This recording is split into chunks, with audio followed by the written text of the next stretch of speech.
This is a Reader's Digest version containing many of the interesting parts of the flat Earth theory. For those who have already started seeing things with new eyes, it will be mostly a recap, but there could be a few new angles you haven't looked at. For the rest of you who are new to this, the first question is invariably, is this a joke? Because it's a joke, right? And that's where we start, because it's one of our two basic childhood facts. 1 + 1 = 2, and the Earth is a globe. We're taught this before almost everything else, and that right there should give you a clue on how serious this secret is. But for those who have forgotten their history, here's the modified Men in Black version.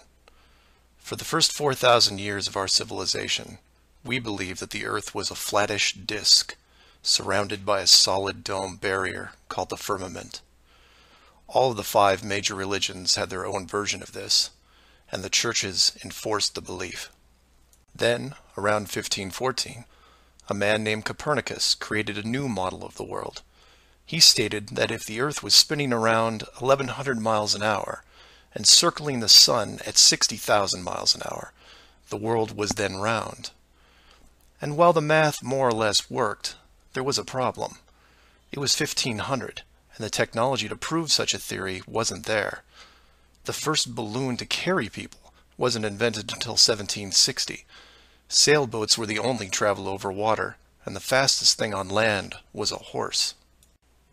But the new worldview was promoted and took hold. The religions adapted to handle the new reality, and life moved on. More importantly, the globe model was quickly introduced into the education systems.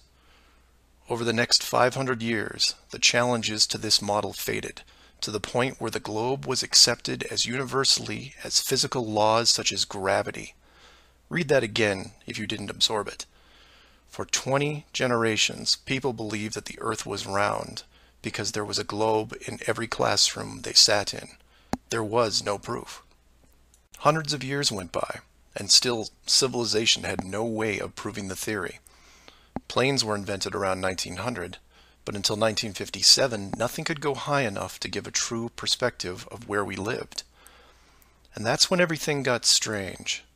The United States and Russia both sent up rockets high enough to take decent pictures, and what they saw scared them a great deal. How do we know they were extremely concerned about the sky? Because the US and Russia immediately started firing nuclear weapons straight up, and they kept firing for the next 4 years. A few things to keep in mind here. First, this was now 1958. Nuclear weapons were very expensive and hard to come by. These also weren't those nominal yield 20 kiloton toys we used on Hiroshima. This was high kiloton to low megaton, and we couldn't get them up fast enough. And the strangeness continued in other places. In 1959, only a year into the atmosphere bombardment, 10 nations, including the United States, made Antarctica off-limits to any colonization. A treaty was put in place and to this day remains intact. Over 50 nations now have signed off on this treaty. Do you know any treaty that has lasted that long between all industrialized nations? Moreover, do you know any piece of real estate in the world that is owned by no one? You would think at the very least one of the large oil companies would use their huge financial resources to explore this region, and yet they don't even petition the idea. The short version of the discovery is this. By 1958, the military had discovered the very solid upper and outer edges of our world, and had to create a way to put up do not enter signs without looking obvious.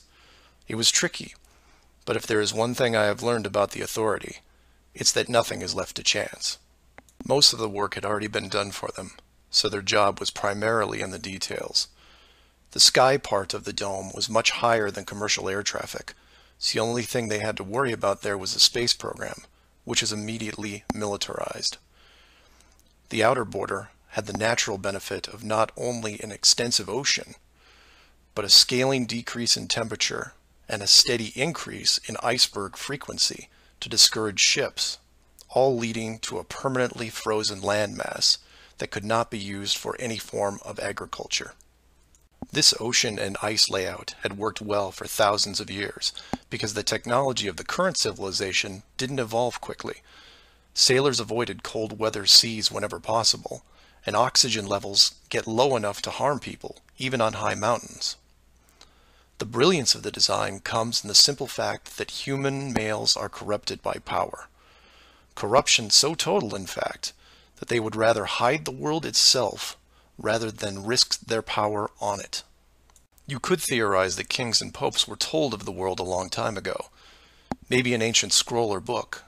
Perhaps an interdimensional being told the tale of what the world looked like. But this was all but dismissed, because even the most powerful leaders of the day couldn't reach the borders. And if they couldn't, what chance did the general public have? It's one thing to be told of the giant impenetrable dome, but it's a whole different animal when you finally stand right next to it. Then the tough decisions have to be made. Do we keep the secret?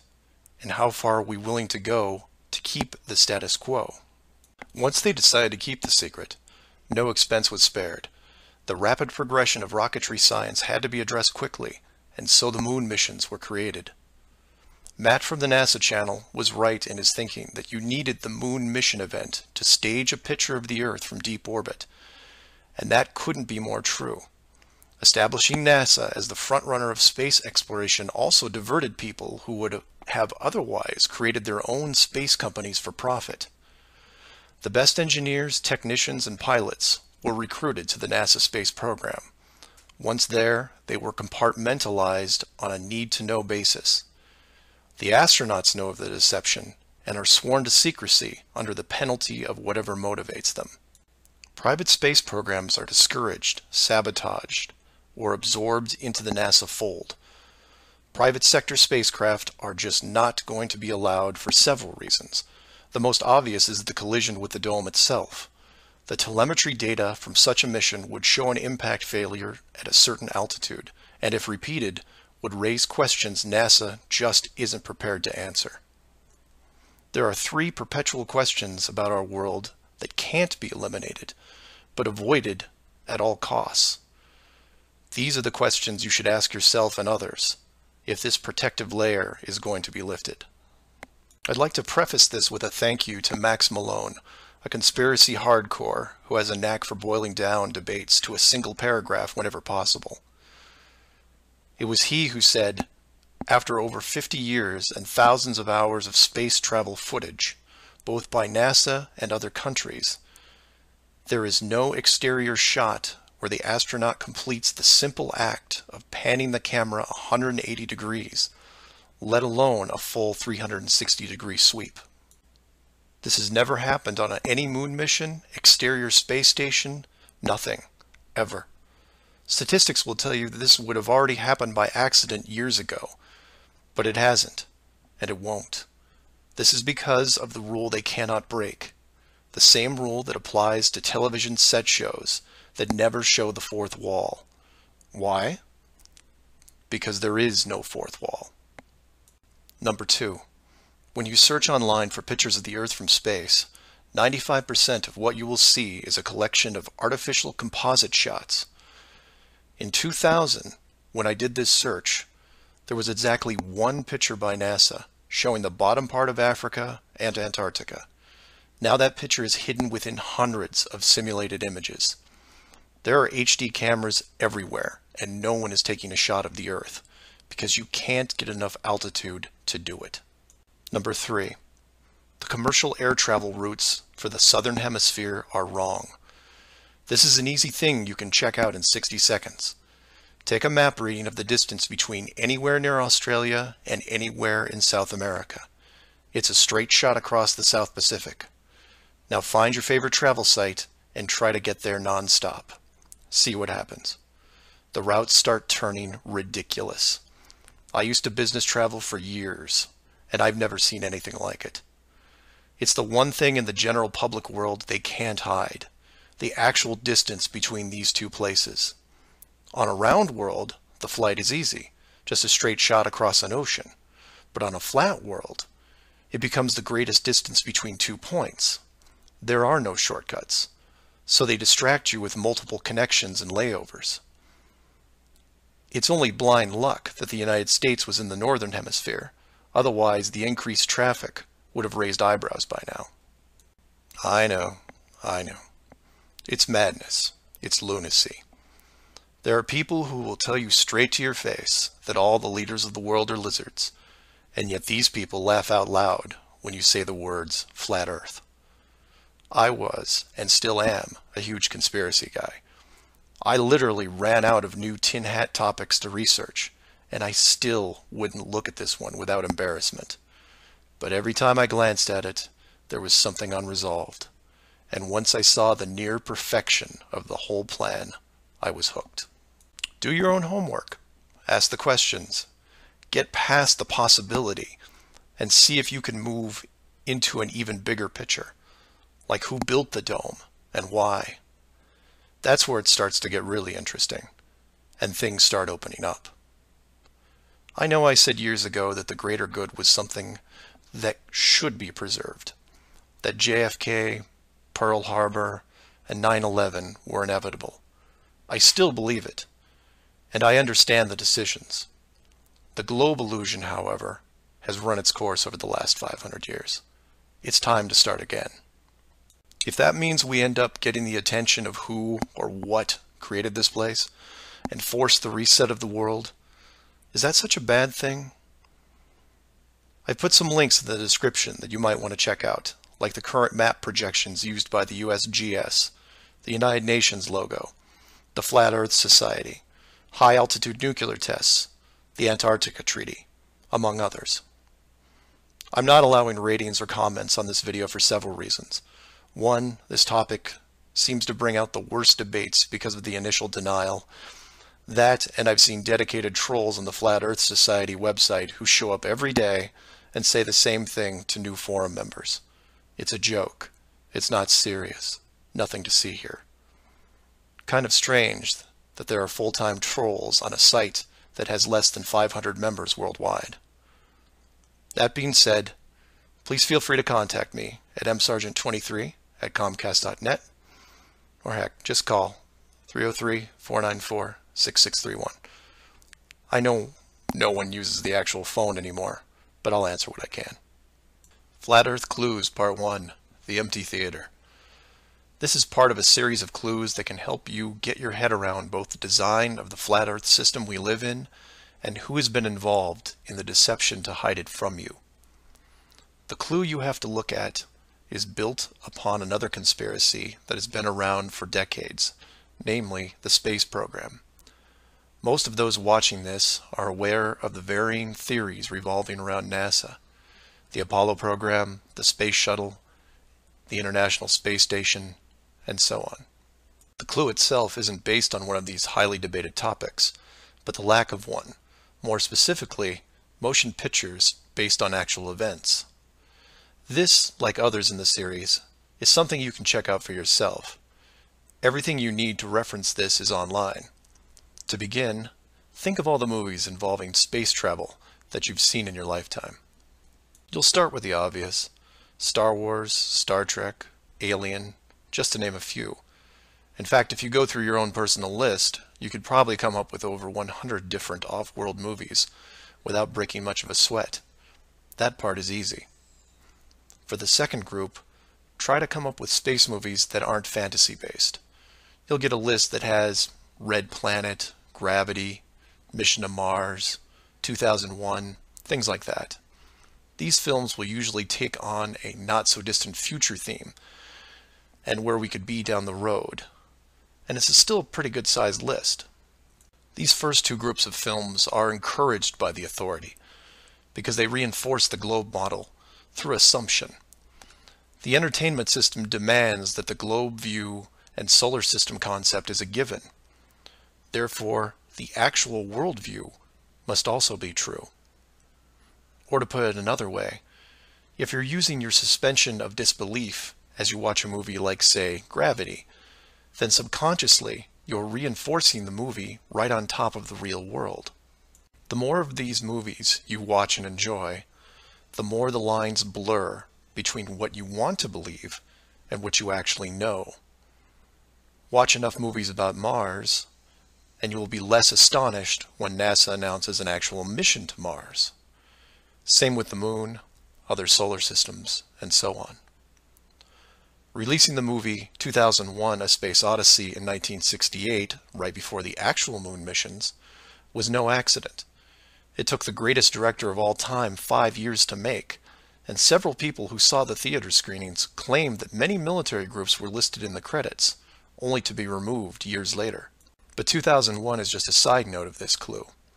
For those who really want to dig into Stanley Kubrick's hidden vision, I highly recommend the documentary Room 237. A link to it is below as well. Now you are aware of the first two groups of space films. There are those that contain generous amounts of fantasy, and those who try to paint our near future. These two groups are easy to find. The third group is a challenge, and again, that's where things get interesting. The moon missions concluded in 1972, and even though it's still considered the greatest achievement by mankind, no fact-based movies were made regarding it until The Right Stuff was released in 1983. Now you might say that it had only been 11 years, and maybe it was tough to get the rights, and so on. But that's not what made the film interesting. The movie ran extremely long for 1983, coming in at 3 hours and 12 minutes. It was an exhaustive look at the astronaut selection process, the competition, and the training facility itself.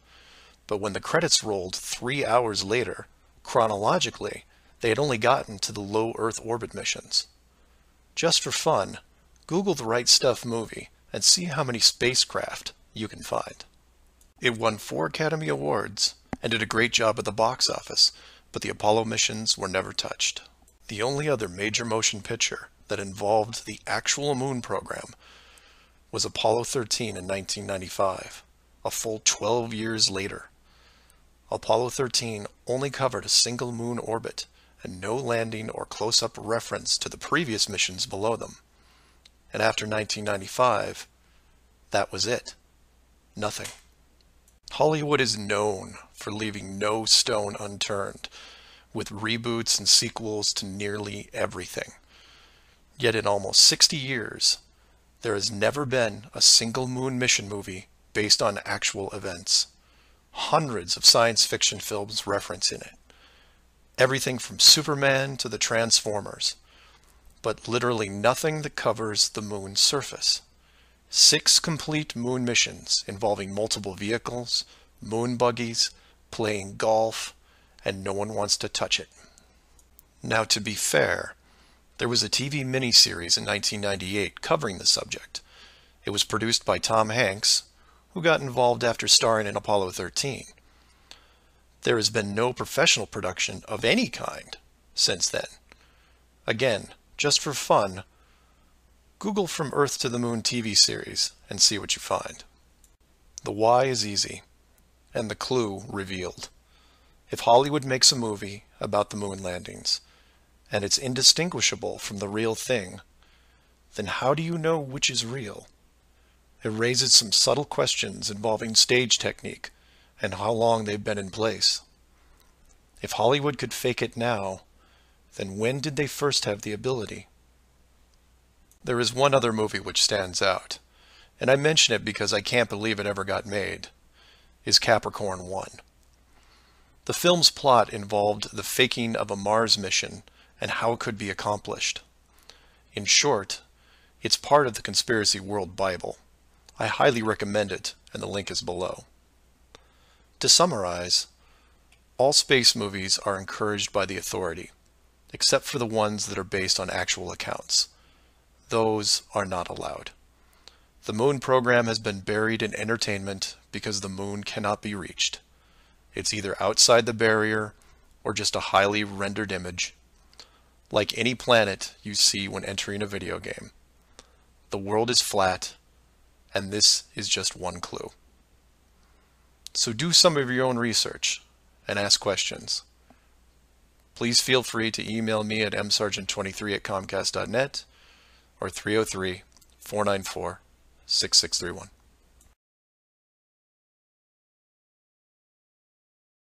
Flat Earth Clues, Part 2, The Bird Wall. This is part of a series of clues that can help you get your head around both the design of the flat Earth system we live in and who has been involved in the deception to hide it from you. This clue revolves around one of the most remarkable men you may have never heard of, Richard E. Byrd, and his relationship with Antarctica and the secretive missions he carried out there until his dying day. Some of you have followed the legend of Richard Byrd through the hollow earth theory. We aren't going to be covering any hollow earth in this video, but instead focus on the man and his involvement with the South Pole. The Reader's Digest version of Richard Byrd is as follows. Born in 1888, he became an American naval officer who specialized in feats of exploration. He was a pioneering American aviator, Medal of Honor winner, polar explorer, aircraft navigator, expedition leader in the worst environments in the world, and the youngest admiral in the history of the Navy. In addition, his list of awards takes up several pages in Wikipedia, including 3 ticker tape parades in his honor. In short, he was Indiana Jones on steroids. Some people will say that Roy Chapman Andrews was the real Indiana Jones, and you might be right. But Richard Byrd beat Indy 6 days a week and twice on Sunday. I mention all his accolades to paint a picture of credibility and trust. The governments of the United States and the world trusted his judgment and leadership, and took advantage of every chance they had to put him in charge of special missions. The first large-scale mission was an expedition to Antarctica in 1928. This was noteworthy because even though he had just flown over the North Pole in 1926, all expeditions from 1928 on were focused on the South. The expedition lasted 2 years, and during it, at the age of 41, he was promoted to admiral. His second Antarctic expedition ran from 1933 to 1935, and his third from 39 to 40. While in Antarctica, he was also an advisor for other countries who had their own expeditions, including England, France, Germany, and building off previous countries' expeditions from Belgium, Japan, and Sweden. He then helped lead U.S. Navy fleet operations in World War II, was present during the Japanese surrender in 1945, but then something strange happened. He went back to Antarctica. Now, some of you aren't surprised because he'd been there since 1928, and I agree with you. It's the how that's interesting here. His fourth trip to Antarctica wasn't an expedition. It was a military operation called Operation High Jump. Commanding an entire aircraft carrier group that included 13 support ships, Admiral Byrd led 4,700 men to the South Pole, for reasons that are still shrouded to this day. Some say they were chasing the remaining Nazi fleet, even though Germany had surrendered a full year earlier. Others say there was a Nazi base established in Antarctica during the war, when Admiral Byrd was absent. None of these theories are important for this video. What we do know is that the U.S. had sent an excessively large military force to the ice, all under the guise of peaceful intentions. During this operation, Admiral Byrd told a Chile newspaper this: "The most important result of his observations and discoveries is the potential effect that they have in relation to the security of the United States. The fantastic speed in which the world is shrinking," recalled the Admiral, "is one of the most important lessons learned during his recent Antarctic exploration. I have to warn my compatriots that the time has ended when we were able to take refuge in our own isolation and rely on the certainty that the distances, the oceans, and the poles were a guarantee of safety." After the operation, Admiral Byrd toured the States and gave interviews, the most interesting of which is a national television show in 1954 called The Longines Chronoscope. A horrible name, but a decent show. I've added a segment of it at the end of this video and linked it in the description. During this television interview, he first spoke of an area beyond the South Pole as large as the United States, which no one had set foot on yet. He then went on to say that there would probably be expeditions year after year because the U.S. government had really become interested.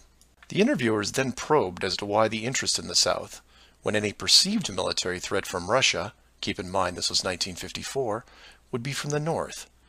He went on to say that it was the most valuable and important place in the world for science. It involved the future of the nation, an untouched reservoir of untapped resources, including coal, oil, minerals, and uranium.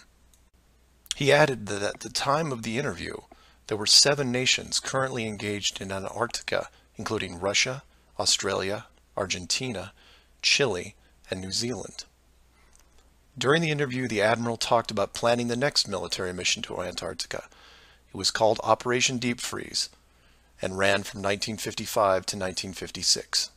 The mission was completed, and he supposedly returned home. Now this is where you come in and say, so what? And normally I'd agree with you, except for what happened next. Nothing happened next. The missions just suddenly stopped, and that was it. No other expeditions, military or otherwise, were conducted on the continent, ever. Then a treaty was put in place banning any country from doing basically anything. The end. And if you're wondering what you're missing, it's this. Admiral Byrd goes on television, says that this massive body of land, most of which sits on a plateau 2 miles high, is rich with every resource you could ever want, energy rich, pristine, with no indigenous population or plant life, and every country that has sent teams is ready to carve it up like a big turkey. Not to mention, there's an expanse of land larger than the United States they haven't even looked at yet.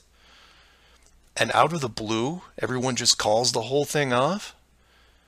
There are no environmentalists in 1959. This is land of diner food and 20-cent gas. I'm calling total BS on this one. The dollar value of the initial resources find would have fueled armies of greedy companies. So what happened? They found the edge, that's what. And the last thing they were going to do was let unsupervised companies near it, regardless of the money. Even if it was hundreds of miles away, you couldn't allow resource corporations even into a safe area, and then years down the road as they expanded, tell them, oh, sorry, you can't go beyond this point. When the companies would ask why, what would you tell them? And now the interior of Antarctica is off limits, with no revisions until the year 2041. You can take tours of the outer islands, but there is a hidden line enforced by the military that you will not be able to cross, because the interior is actually the exterior edge. It's there, it's hidden, and it's protected. The Earth you live on is flat. So do some of your own research and ask questions. Please feel free to email me at msargent23@comcast.net or 303-494-6631.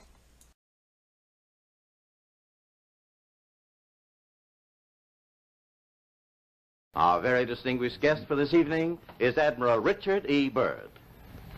The North Pole used to be a no-man's land, but these are the days when, by buying a ticket on a commercial airliner, you can fly across the North Pole and drink a cocktail at the same time. You know, only 70 or more years ago, about 35 years ago, our guest tonight found out whether there was any land north of the North American continent. He made that first discovery flight, and I must say that Admiral Byrd, our guest tonight, is not only our greatest living explorer, but he's been an inspiration to countless Americans. Admiral Byrd, you've been to both the North Pole and the South Pole. Is there any unexplored land left on this Earth that might appeal to adventurous young Americans? Yes, there is. And not up around the North Pole, because it's getting crowded up there now, because they find out it's really usable, not only to live in, but militarily.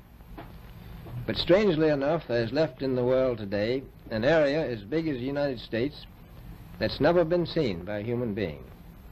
And that's beyond the pole on the other side of the South Pole from Middle America.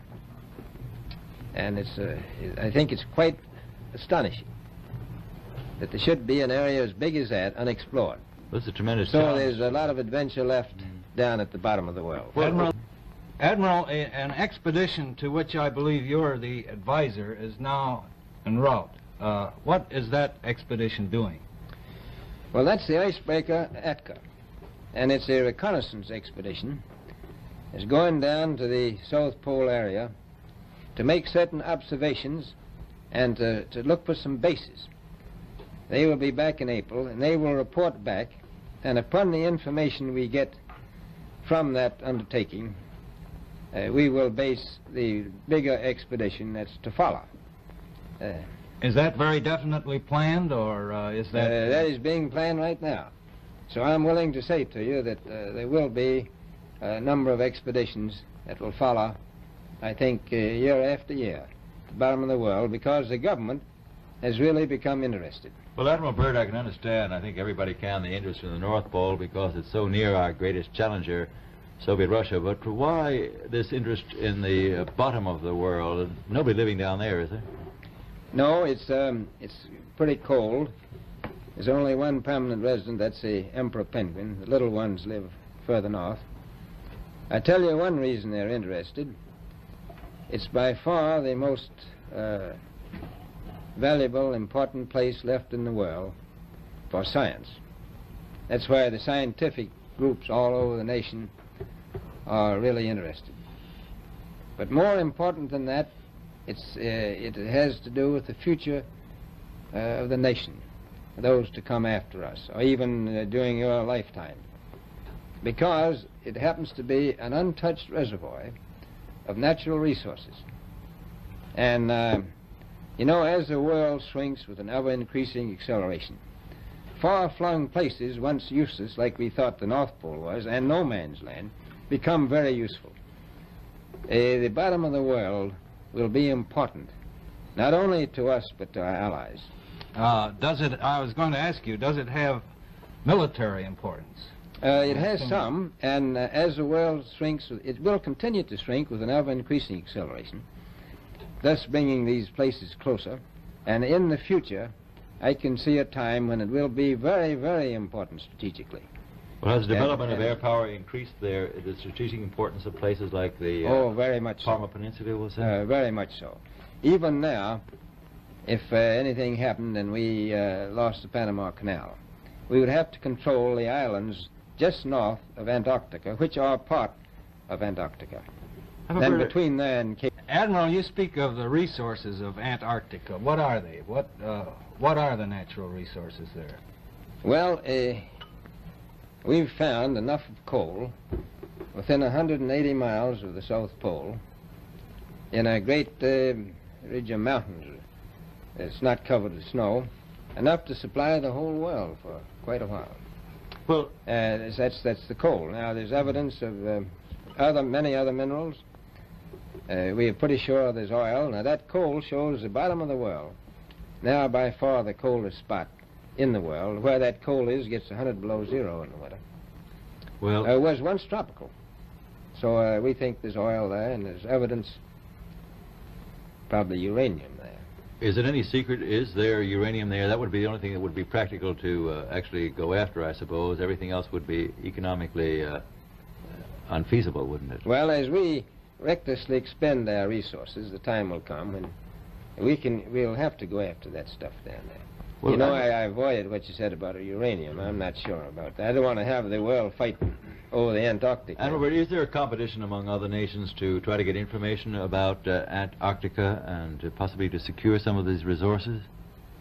Well, yes. There are now 7 nations very much interested. Russia is interested tremendously. That I'm sure of. Australia has an expedition down there. The Argentine, the Chile, New Zealand, Britain, and so on. Now, you can understand those people down there being interested because they live down there, the New Zealanders, the Argentinians, the Chileans, and the Australians. And so we don't do much about claiming anything. Admiral, you make it sound a little crowded. Are there that many expeditions now there or en route there? Well, you know, as I said, it's the most peaceful place in the world, but I don't think it will be for long because of this intense interest on the part of other nations and this nation. Flat Earth Clues, Part 3, The Map Makers. This is part of a series of clues that can help you get your head around both the design of the flat Earth system we live in and who has been involved in the deception to hide it from you. This clue looks into the USGS, otherwise known as the Map Makers of the World, and a few surprising things that they and others have in common with the flat Earth idea. All the reference links are provided in the description below, and I encourage you to check them out. For those of you outside the United States, USGS stands for United States Geological Survey, a scientific branch of the U.S. government. Formed in 1879, and with the help of the ever-expanding American Empire, they quickly became the premier map makers of the known world. Currently, they have around 9,000 employees and an annual budget of over $1 billion a year. They also have extensive science departments covering biology, geography, geology, hydrology, and many programs tied to them. Their motto since the 1990s has been "Science for a Changing World," and I'm going to show you how true that really is. What does this large, really boring government group have to do with the flat Earth? To understand that, you have to look into their origins, which is in geography. To do this, you'll need to open another page that specializes in maps. The maps you see in this video are from Wikipedia, but there are others you can reference as well. The wiki list of map projections isn't much to look at as a whole, although there are a number of interesting takes on the world view. Not only do they have just about every perspective when it comes to the land we live on, but some detailed information on where the map originated, including name type, the origin or creator, and the year the map perspective was proposed. Now, some of these will be very familiar, especially the ones that you would see on your classroom wall. There are a number of variations here, but the one that has been debated on recently would be this one, the Gauls-Peters, which accurately shows the size difference between the continents, the most obvious clue being that the white continent of Greenland is actually tiny compared to Africa. But I digress. If you keep going down through all the different shapes, you'll get into circular maps, but only one of these is a top-down perspective that shows the continents in the center, surrounded by an unbroken ring of ice. In Wiki, it's called the azimuthal equidistant, and just to make it easier, I'm going to abbreviate and call it AE for short. Why is this map so interesting? Well, if you're looking at the Wiki page, you'll spot a few reasons. The first is that in the notes section of the map, and I quote, "Used by the USGS in the National Atlas of the United States." It also mentions that it is used as the emblem of the United Nations. Of all the maps on this screen, it is the only one that references a group of any kind. And if you keep this page open and navigate over to the Flat Earth section of Wiki, you'll notice towards the bottom of the page a similar map. I've referenced it here, and you can tell quite easily it's identical, but not referenced or linked as the AE model. To make things even more strange, we go back to the USGS model, and you see that it was first proposed 1,000 years ago, and you may think, well, that's a bad link. So you compare it with the person who proposed it, and you get this guy, Al-Biruni. Who was Al-Biruni? Well, he lived around 1,000 years ago and was considered one of the greatest scholars of his era, schooled in multiple sciences. Have you ever heard of him? I hadn't. Maybe it's multiple bad references in Wiki. Well, no, because NASA knows who he is and named this moon crater after him. So why is the USGS using a version of the world map designed by a 1,000-year-old Persian scientist? Because it's correct.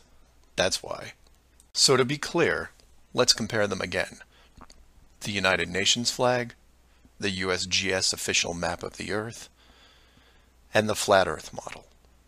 All identical, but one isn't recognized and instead ridiculed as an outdated look at the world.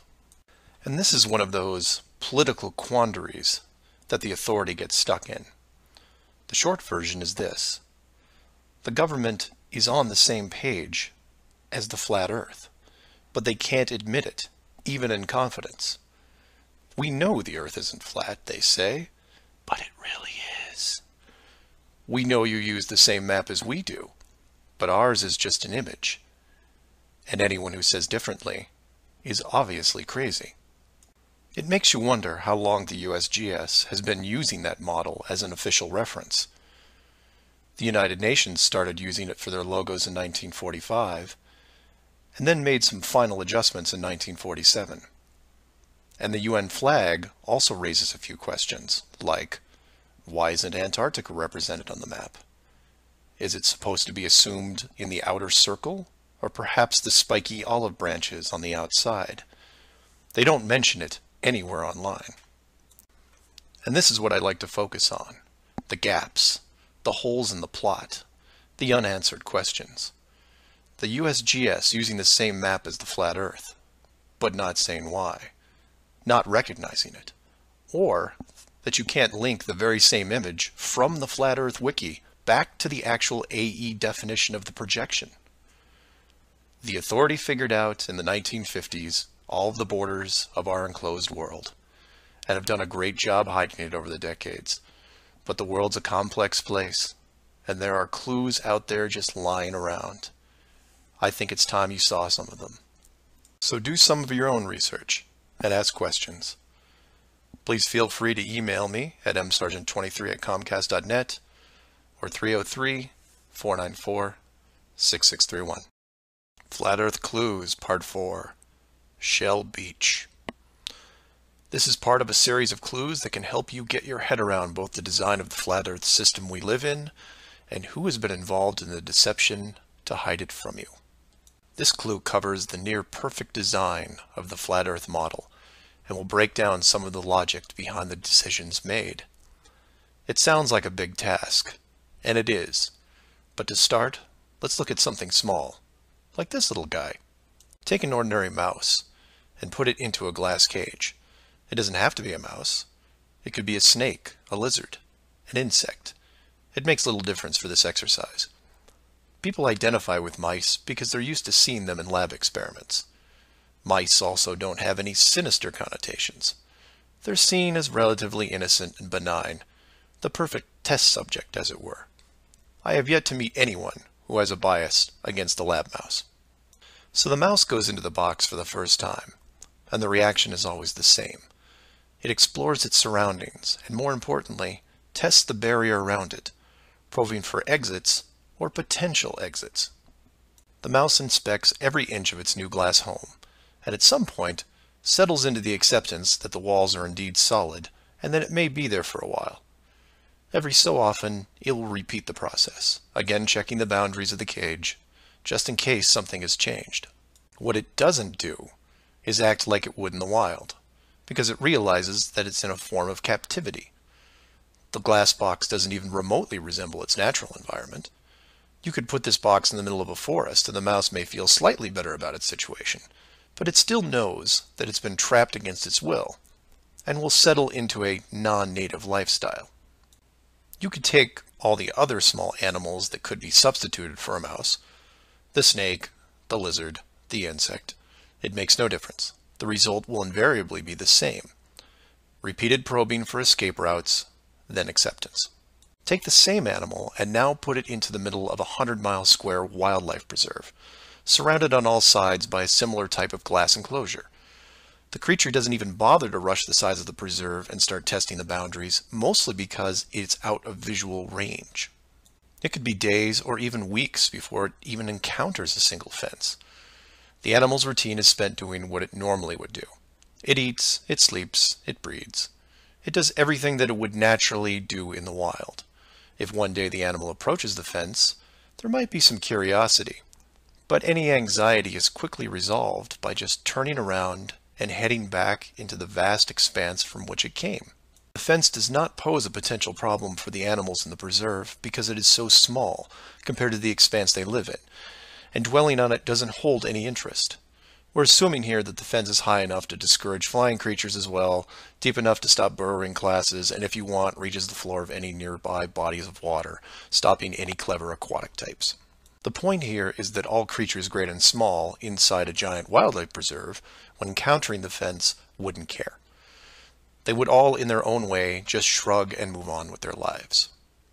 However, if you take a human, male or female, regardless of education or nurturing, and put them in the exact same wildlife sanctuary, the response would be quite different. When the human approaches the glass fence, they don't see it as a minor distraction. They pause, they wonder, and more importantly, they ask questions, either internally or amongst others. Why is the fence here? How far does it reach? Can I dig underneath, or climb over, or go around it? These questions continue in a way you might imagine, but eventually a bigger question jumps to the top of the list. Who built the fence? It is that which changes not only the type of questions being asked, but how the human being, or beings, look at their world. The giant wildlife preserve suddenly gets smaller. Each new fence border discovered starts to artificially constrict their expanse, even though the dimensions haven't changed. Before long, the preserve, their home, loses some of its relevance. The fence is a reminder of the unknown. It provokes fear and endless speculation within the human. Given enough time, the importance of the preserve continues to be reduced, especially in relation to the fence. And the reason why it's so engrossing for the human is simple. It's there.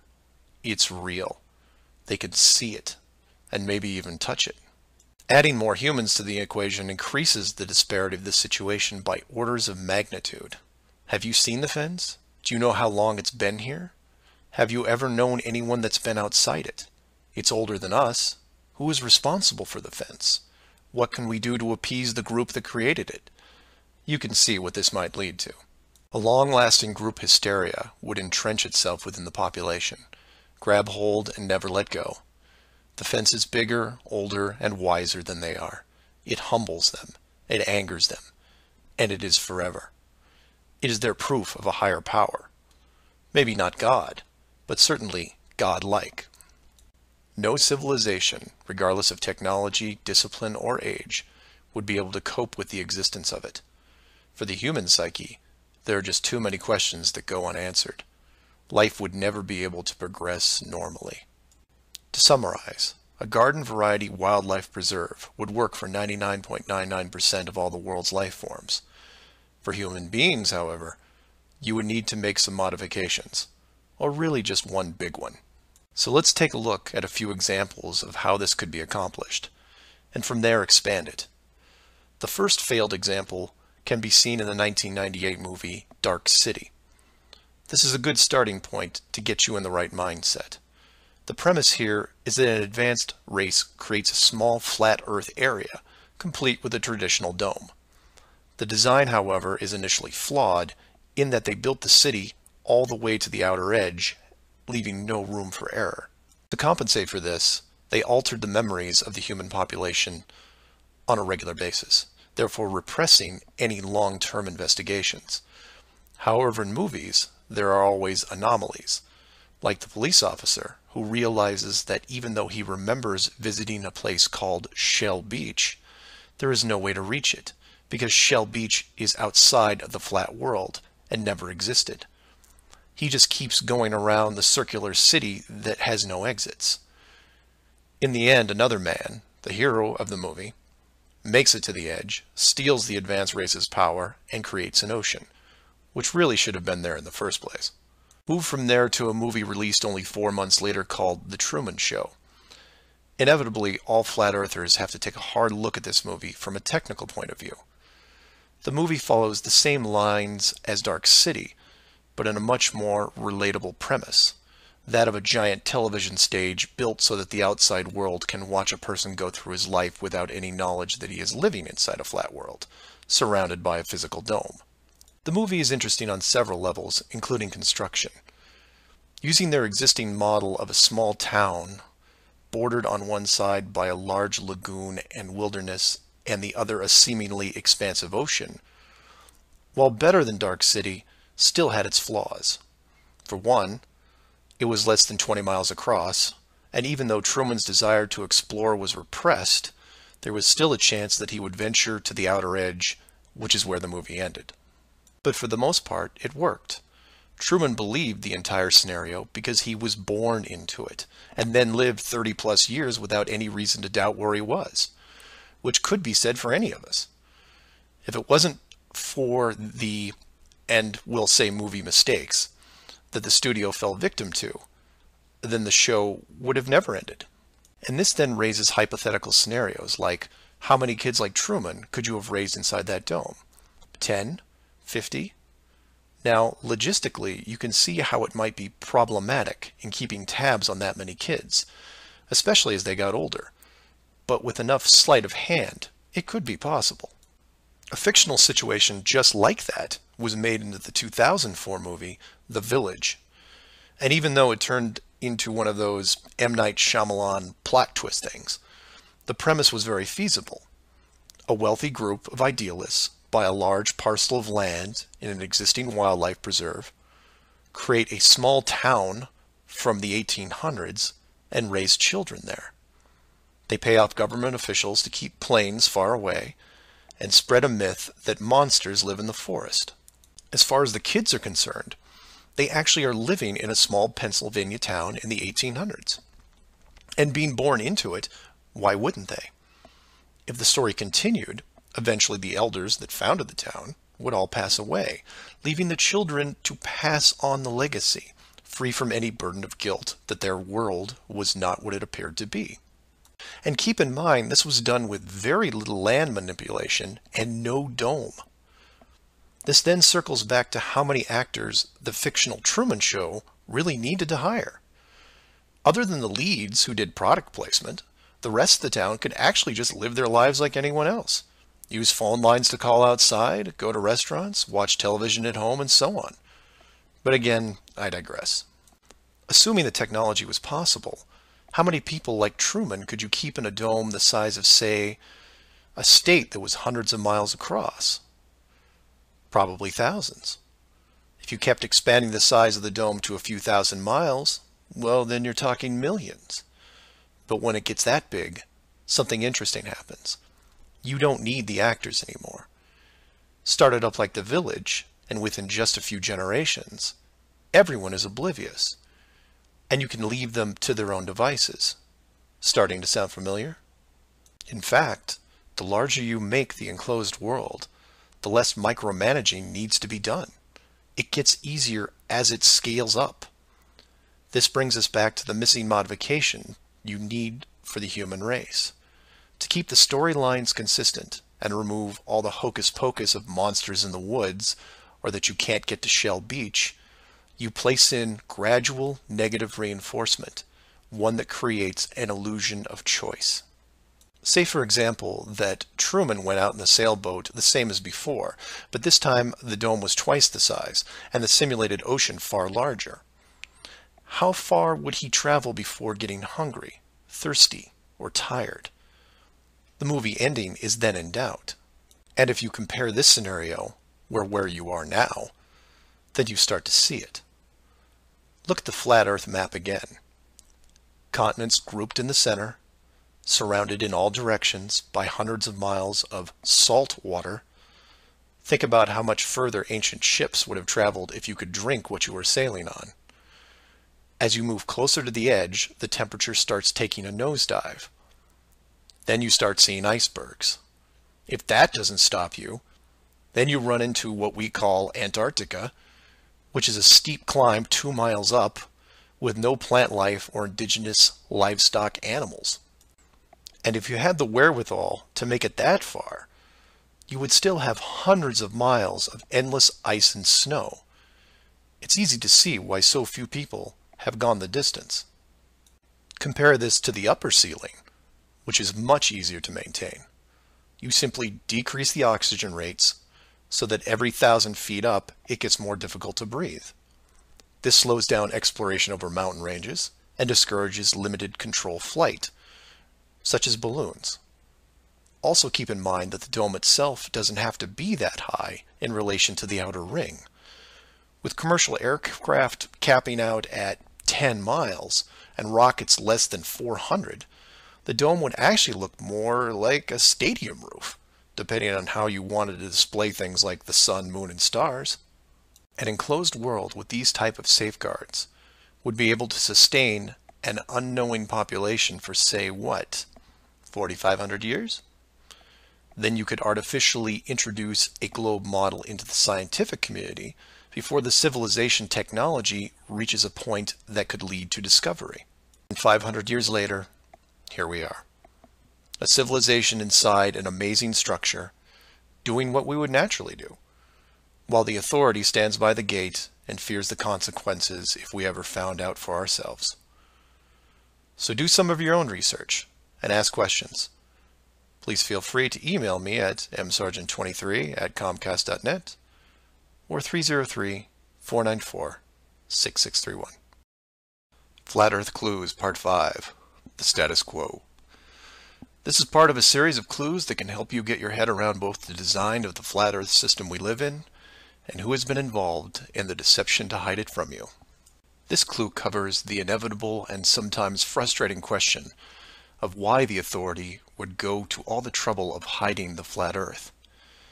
My hope here is to show you different angles and a progression of events, all of which lead to a very changed world, both physically and mentally.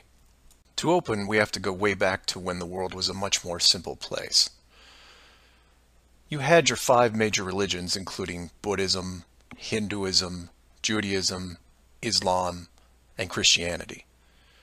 Each of these groups had their own version of what is known in Genesis as the firmament, or the flat circular world enclosed by a solid dome-like barrier from where the creator, or creators, looked on. I'm not going to explore all the subtle differences between the groups. Suffice it to say that it's interesting that despite their differences that led to acts of horrible violence between them, there was no real Earth model debate. So around 500 years ago, the science community, led by Copernicus, who probably had a little help, introduced what we now know as the heliocentric, or globe model of the world, which in turn changed the solar system, galaxy, and so on. The religions, seeing that this globe model was gaining popularity, feared a loss in the fan base, so they all adapted their religion to include the globe model. From their point of view, it was a small change from a circular to a globe world, and really, in a few generations, who would remember anyway? The churches, mosques, temples wrapped up their flat Earth model in a metaphoric soft cloth and put it in the drawer with the good silver for safekeeping. Remember this, because we'll come back to it later. And hundreds of years went by, with science promoting all the aspects of the globe, and the religions promoting their beliefs upon this globe. The world kept spinning, so to speak, and everyone was happy. Then in the early part of the 1900s, you get this pesky explorer named Richard Byrd. He has family money, all the right connections, and secures basically unlimited funding and the government green light to probe every piece of unseen territory there is. It was inevitable, I guess. A young man who has an unquenchable desire to see all that there is to see, and then granting him the tools needed to accomplish this goal. He pulls a Truman and gets lucky, crossing the vast salt ocean, avoiding the icebergs, arriving at the frozen coastline, and he keeps going. He was never going to stop. One day, after crossing hundreds of miles of high-altitude ice and snow, Admiral Byrd sees it, a barrier. And to him, it's just a barrier, not the barrier. He is but a tiny speck in front of it. It stretches out on both sides as far as he can see, and straight up so far that he can't discover the beginning of the arc. The great explorer now has a new challenge, finding the shape of this thing. It's much like a blind man describing the elephant. Until you feel out the whole thing, what do you really know? If you look at the AE, or Flat Earth Overhead Map, you see the problem.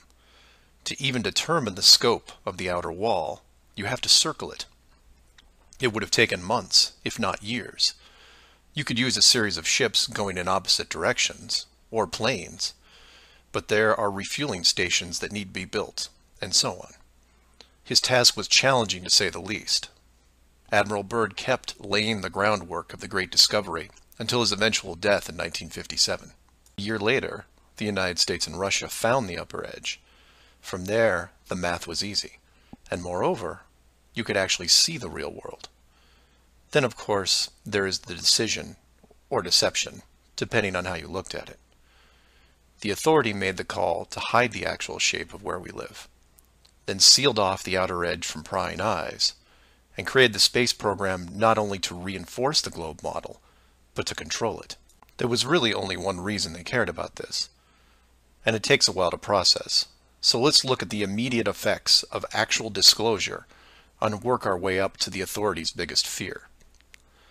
For this exercise, we'll look at releasing the news today instead of, say, 1958. While 1958 would have been easier, it's much more relevant and entertaining to explain it in modern terms. We start with a press conference by, let's say, the United Nations, who have discovered that the world is indeed enclosed in a giant high-tech dome of unknown origin and age. The public reacts with wonder and awe, trying to take in the sheer scope of this announcement. Facebook crashes, Twitter crashes, entire mobile networks crash. It's like hitting a beehive with a sledgehammer. News organizations around the world send teams to the outer edge to confirm the finding, and the general public is glued to their media devices. That's the good news, the excitement, the revelation, the positive shock. Then the bad news starts coming in waves, some of which you might not expect. The first is the immediate disbanding of NASA and all other world space programs, for obvious reasons.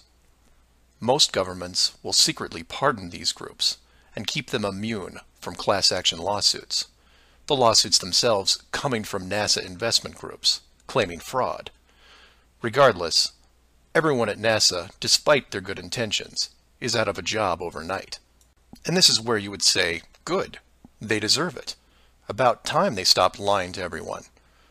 Oh, but it doesn't stop there, because every contractor and subcontractor that are exclusively tied to NASA, they have to shut down as well. Fine, a few thousand jobs lost, no big deal. And the ripples continue to spread, some bigger than others. Observatories all over the world closed their doors, and the reasoning is this. If you've been looking at the ceiling for decades and couldn't tell it was a ceiling, then what good are you? Every university in the world that has an astronomy or astrophysics program, well, they don't anymore. Stephen Hawking, his book writing days are over. Carl Sagan, no more nova in syndication, I guarantee it. Those professors are going to have to retool their skills and be prepared to answer one giant question. How did you not see it? Weren't there clues? People start finger pointing, and it will continue for years. And still my fellow flat earthers will say, well, hell, that doesn't sound too bad. So some nerds around the world lose their jobs. So what? You don't get off that easy, is what? Finger pointing at the now defunct NASA will then turn to finger pointing at the government, who directed the whole thing.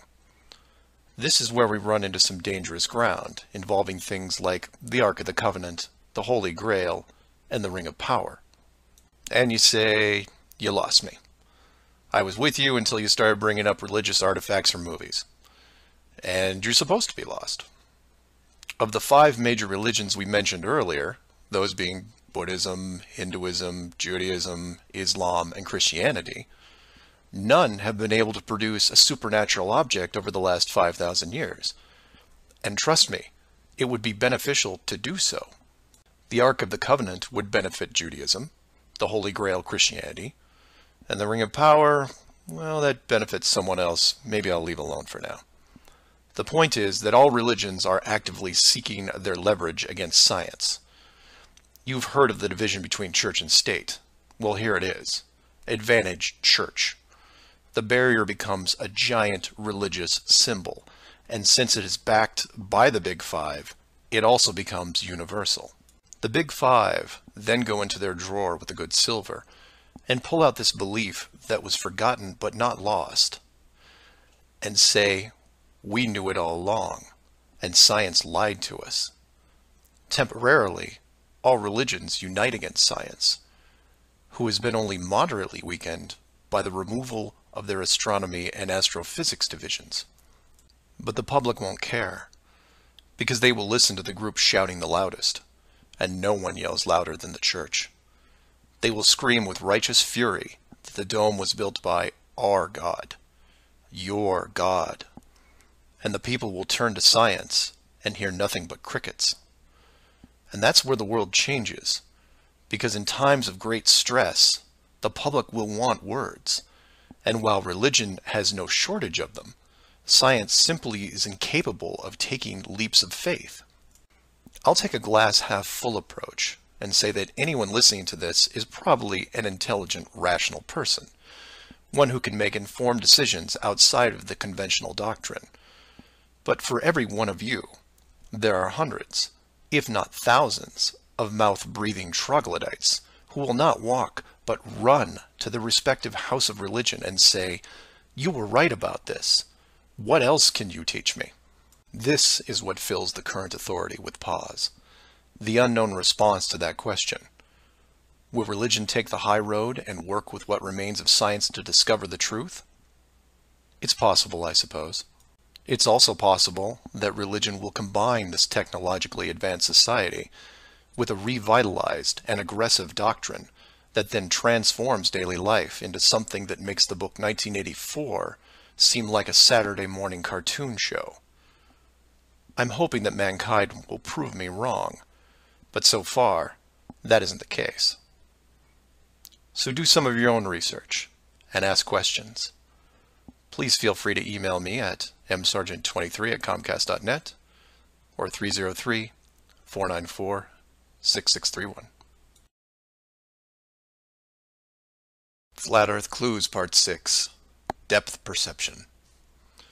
This is part of a series of clues that can help you get your head around both the design of the flat Earth system we live in and who has been involved in the deception to hide it from you. This clue looks into the inevitable design question below the surface, or more specifically, how thick the flat Earth design would need to be. To start, let's quickly recap the design features so far. A basic dome structure made up of advanced high-density material, thousands of miles wide, and at least 100 miles in height. The ceiling of said structure being projected upon by an ultra-high-definition system using super LED technology and a combination of 2D and 3D imaging to simulate all celestial bodies, including sun, moon, stars, and so on. This ceiling is then protected by a scaling decrease in temperature and oxygen levels to the point where human life isn't naturally sustainable above 4 miles. The lower surface of the dome structure consists of an organic layout of continents, grouped at the center, ensuring that no land bridge exists to the outer ring. This is then surrounded by hundreds of miles of salt water in order to limit sea travel. The salt oceans are then adjusted with a scaling decrease in temperature as the outer area is approached, to the point where salt water freezes, forming icebergs, further reducing sea travel. The outer ring is then elevated to a height of 10,000 feet, reducing oxygen levels, and a buffer zone of 300 miles is created. This zone is devoid of all life forms that could be used as food, further discouraging land travel. That all sounds pretty good, but we left out one thing: depth. Keeping human beings away from the ceiling is easy, because it requires higher technology. Protecting the outer ring is a little more difficult, but can be accomplished with layers of negative reinforcement. Protecting the actual common ground is a different challenge, because digging is basic. Everyone knows how to use a shovel, and most construction requires a generous amount of digging. In addition, natural resources such as coal, oil, minerals are harvested through large-scale digging operations. So it's safe to say that any human population is going to be digging a lot of holes, because it's easy and it's necessary to continue their way of life. That being said, how thick would you need to make the flat Earth model so that people didn't accidentally dig their way through? You could use the same method as the outside barrier and create a series of undesirable layers, ending in a solid barrier. But the ever-expanding increases in general population would create an unnecessary risk. If the bottom of the flat Earth was composed of, say, an unbreakable material, this would pique the digger's curiosity, and if repeated all over the world, would raise suspicions of design. while a solid barrier works at the end of a frozen wasteland where no one is venturing or allowed, it doesn't do much if it's found in a mining quarry or someone's backyard. For that, you need something that hasn't been used up to this point. A scaling increase in temperature, all the way to an ignition flashpoint and then beyond. Now you will jump in and say, well, of course, we all know that there is molten rock below the surface. We see it in volcanoes and, well, volcanoes. Yes, you do. And we've all seen the cross-section diagram of the globe Earth, which shows ever brighter bands of molten structure and so on, which is why I included the wiki link in the description that covers the official view of the Earth's structure. And I quote, "Scientific understanding of the internal structure of the Earth is based on observations of rock in outcrop, samples brought to the surface from greater depths by volcanoes, analysis of seismic waves, measurements of gravitational and magnetic fields, and experiments with crystals at pressure and temperatures characteristic of the Earth's deep interior." In short, they have no clue on what's below them. None. In fact, the deepest holes ever drilled, which I've also linked in the description, only go down 8 miles. To repeat, no one has gone below 8 miles anywhere. And every drilling survey is the same, a scaling increase in temperature to the point where drill bits stop working. And you come back and say, but volcanoes. Yes, there are volcanoes, holes in the earth where molten rock is produced, under pressure, I might add. Certainly that can't be artificially created. No? We can melt rock right now. It's called a smelting plant. What do you think your car is made out of? Melted, reformed, and polished rock. We have the technology to do this. It all comes down to scale. Create a large set of furnaces at, say, 50 miles below the surface that can melt and pump molten rock. And you say, what would the furnaces be made out of? Oh, I don't know. How about the same dome material that can withstand nuclear weapons? So you take the molten rock, locate a few random access points on the surface, and the rest comes naturally. Volcanoes also reinforce the Earth structure model that the molten rock goes all the way to the core, which then in turn reinforces the globe model, and then we're back to where we are now. A smoldering globe flying through space at high speeds that from a design standpoint makes no sense. So how thick would the flat Earth model floor need to be? Oh, for common use, say less than 100 miles, similar to the ceiling in scale. Large heat generators placed in a pattern, a thin layer of molten rock 10 to 20 miles down, which is really just a geologic pipe system to help with the generation of terrain. And there you have it. An efficient way of discouraging all those digging humans from reaching too far, combining a physical barrier with a mental one. 8 miles down and you're going to tell me what the entire core looks like? Give me a break. So do some of your own research and ask questions. Please feel free to email me at msargent23@comcast.net or 303-494-6631. Flat Earth Clues, Part 7, The Long Haul. This is part of a series of clues that can help you get your head around both the design of the flat Earth system we live in and who has been involved in the deception to hide it from you. This clue looks into a topic I only glanced at in the original guide, which is the southern hemisphere, or in the flat Earth model, the land masses closest to the outer ring. I like to give credit where credit is due, and the long haul title was given to me by a fellow flat earther who did some of the same research I did. The summary of the video is this. If you are looking to show someone how to view the flat Earth from a practical point of view, this is the example I would use. I'm going to show you how strange the world looks using just a few websites, some simple math, a couple minutes, and your brain. You don't have to write anything down, unless you want to, of course. I'll give you everything you need on screen and break down one of the examples as well. I'll also link the sites in the description for reference. First, here are some websites that help you calculate distance.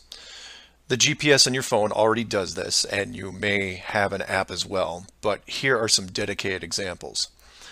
Timeanddate.com, tripit.com, distancefrom2.net, worldatlas.com, freemaptools.com, and travelmath.com. If your favorite isn't listed here, like Google Maps, then use whatever is most familiar to you. Now we are going to look at two specific groups of cities. The first group is going to be from the area around Australia, including New Zealand. We'll call this Group 1. Group 1 includes Melbourne, Australia, Sydney, Australia, Perth, Australia, Auckland, New Zealand, Christchurch, New Zealand, and Hamilton, New Zealand.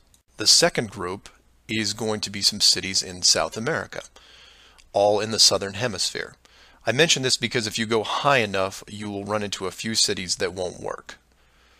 Group 2 includes Rio de Janeiro, Brazil, Sao Paulo, Brazil, Brasilia, Brazil, Buenos Aires, Argentina, Lima, Peru, and Santiago, Chile.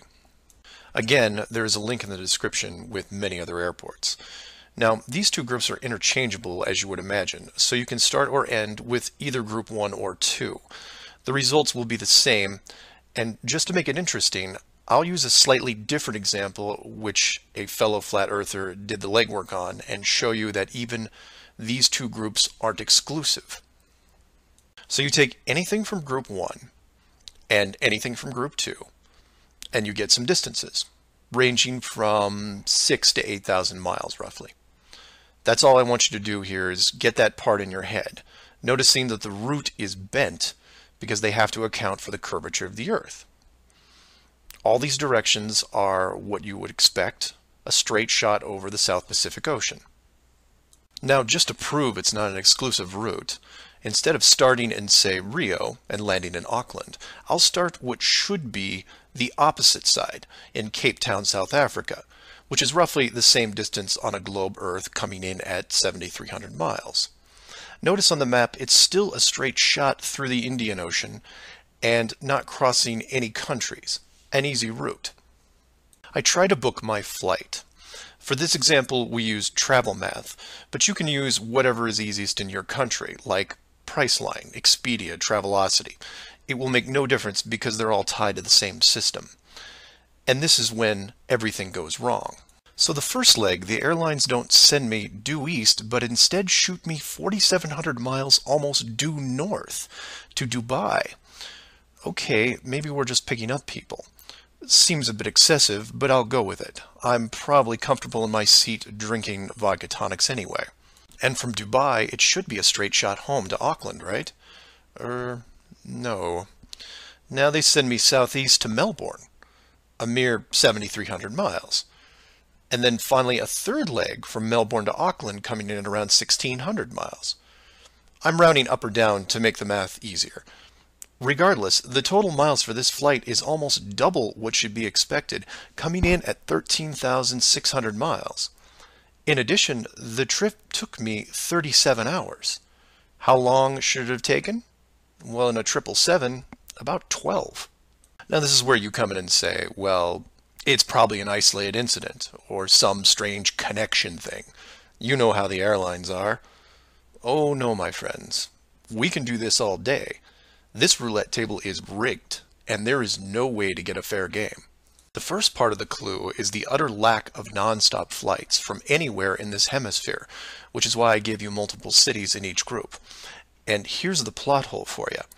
Flying from international cities like Sydney, Rio, Santiago, or anywhere else close by, you can't get a single non-stop flight, no matter how much money you pay.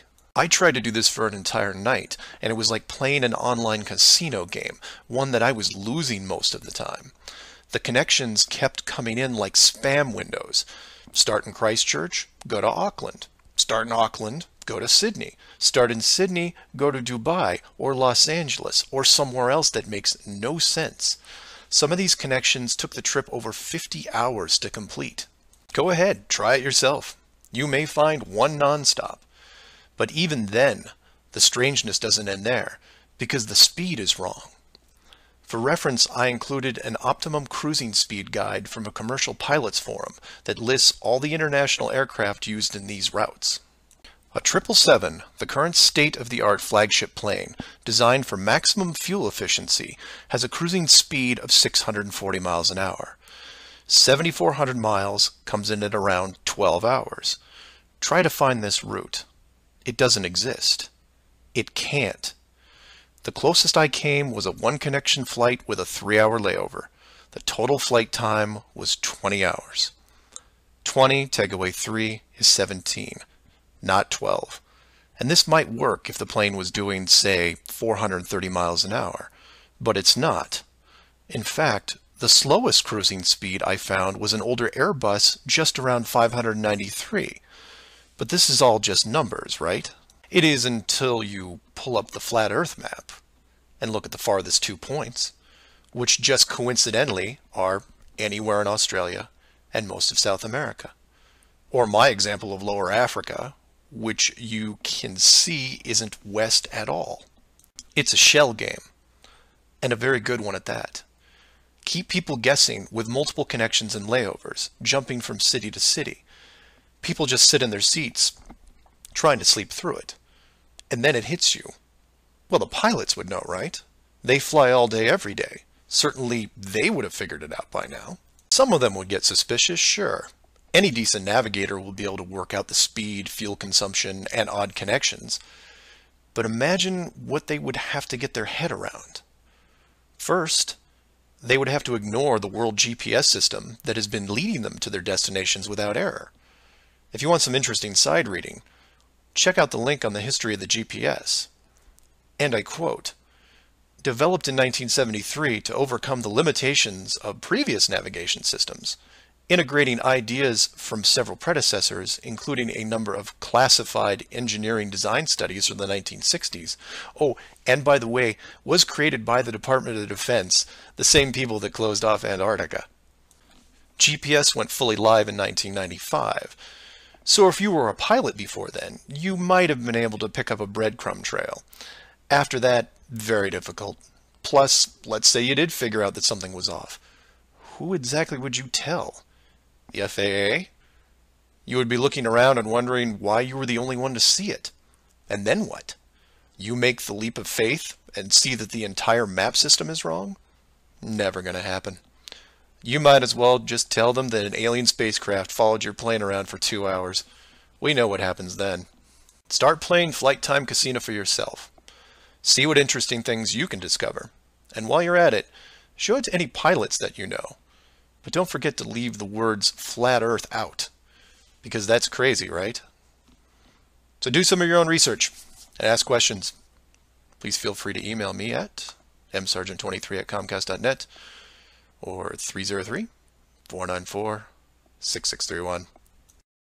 Flat Earth Clues, Part 8, The Creative Force.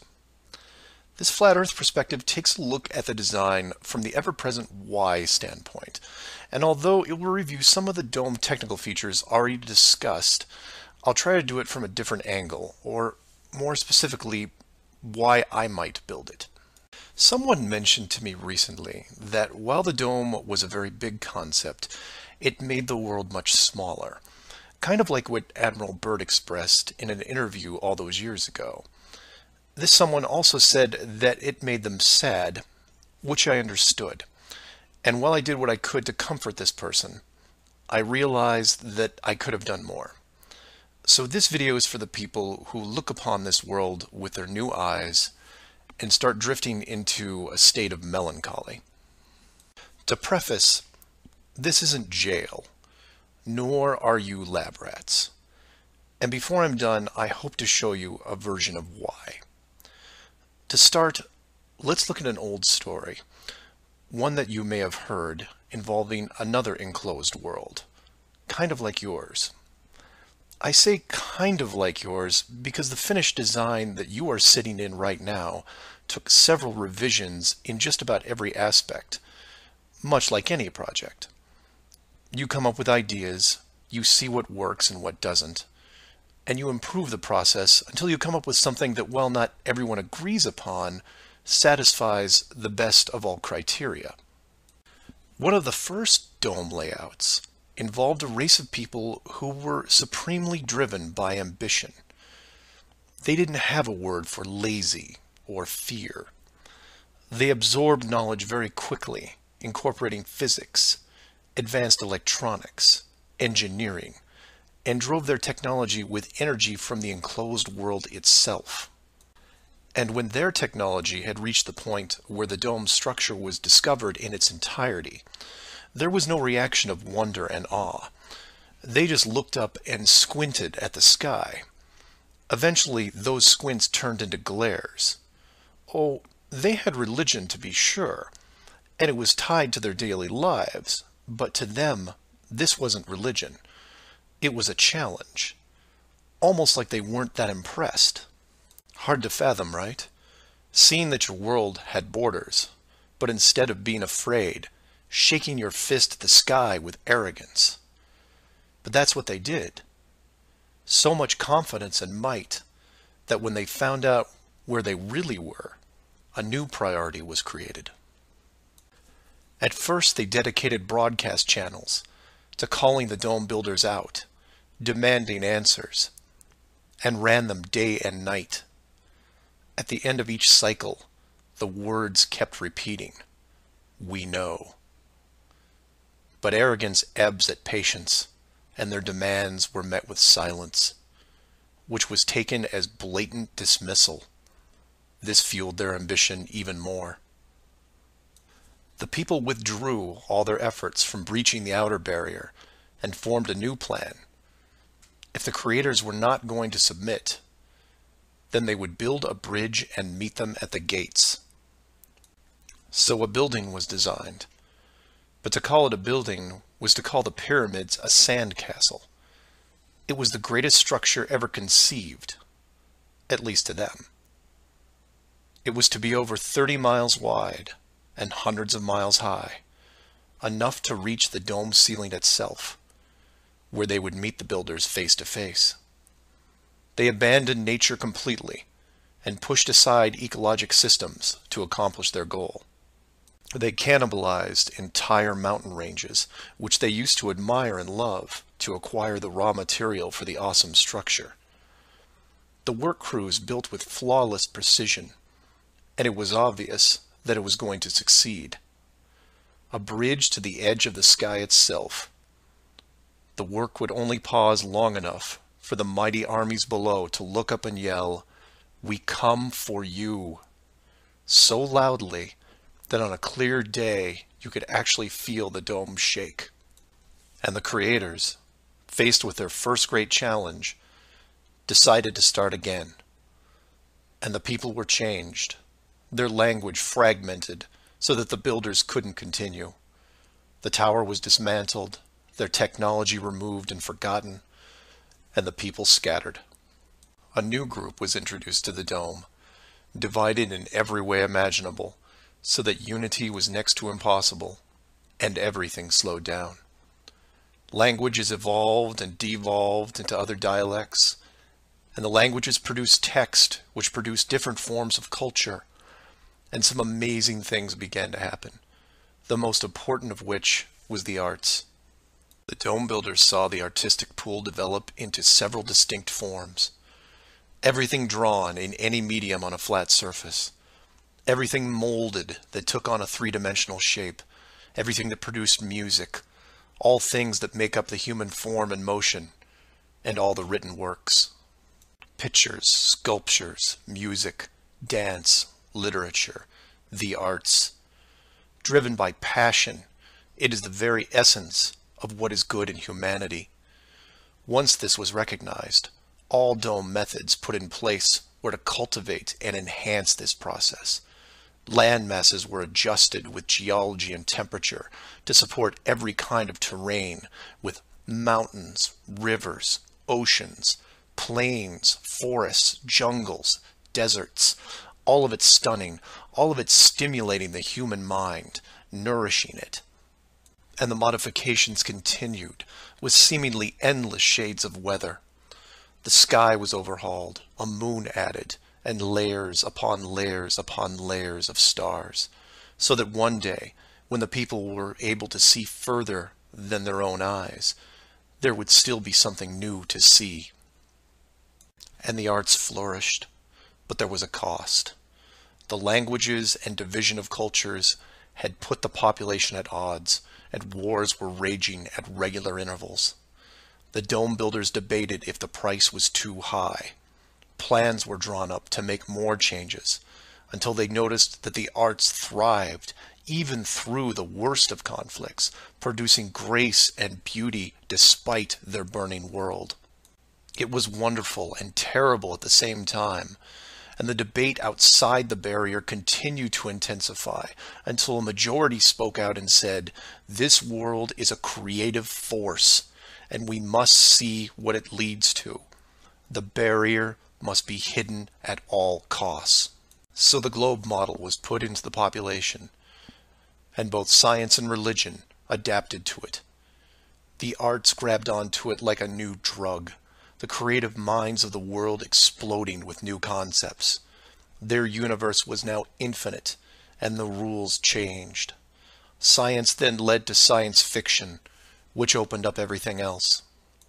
Books, pictures, sculptures, dance, and music, all reaching deep into space. Decade after decade of wonderful possibilities, rising above the ashes that were at their feet. And it's not just the artists, it's everyone. You affect others, who affect others, who inspire others, who build it, paint it, sculpt it, sing it, who then put it up on a pedestal and hold it under the light and say, "This is a piece of who we are." And for every one of them, there are hundreds of others who, for whatever reason, were unable to express the songs and images and stories that are in their heads. Imagination is far more important than knowledge because it is limitless. It is your shield, your sword against the cruelty of destructive forces. There are those right now who live in chaos, whose life is surrounded by a swirling nightmare from which they think they'll never escape. These are the true warriors of the world, and they are far braver than me. I am humbled by those who suffer the most. Know that mountains were built for you. Oceans were built for you. All of this was built for you, your struggles, and your trials by fire. It may be today, it may be tomorrow, but one day the curtain will close and this stage will be struck. And when the dust settles, no matter where you are right now, you'll see the big picture and have new eyes, and you will be shown what wonder really is. And as you leave this most magnificent of theaters, heading towards the next, my hope is that you'll pause, look back at the stage and say, "I was actually in it, you know, right there in the thick of things, and it was a sight to see." Because it really is a hell of a ride. Imagine what the next one will be like. Earth Clues Part 9, The Magic Show. This is part of a series of clues that can help you get your head around both the design of the flat Earth system we live in and who has been involved in the deception to hide it from you. This flat Earth perspective initially started out as a problem-solving exercise that was going to be built into Clue 7, otherwise known as the Long Haul. But after some research and a little patience, it has evolved into something that warranted its own section, and is a perfect example of good things come to those who wait. So emails and phone calls have been coming in, almost all of them positive. Several people from around the world commented on the southern plane routes. They said that while 95% of the long routes in that hemisphere were connections, which in itself raises red flags, there were a few pesky non-stops that seemed to contradict the overall logic. The question then posed to me was obviously, are they real flights? Could they be put there to throw the Flat Earth group off?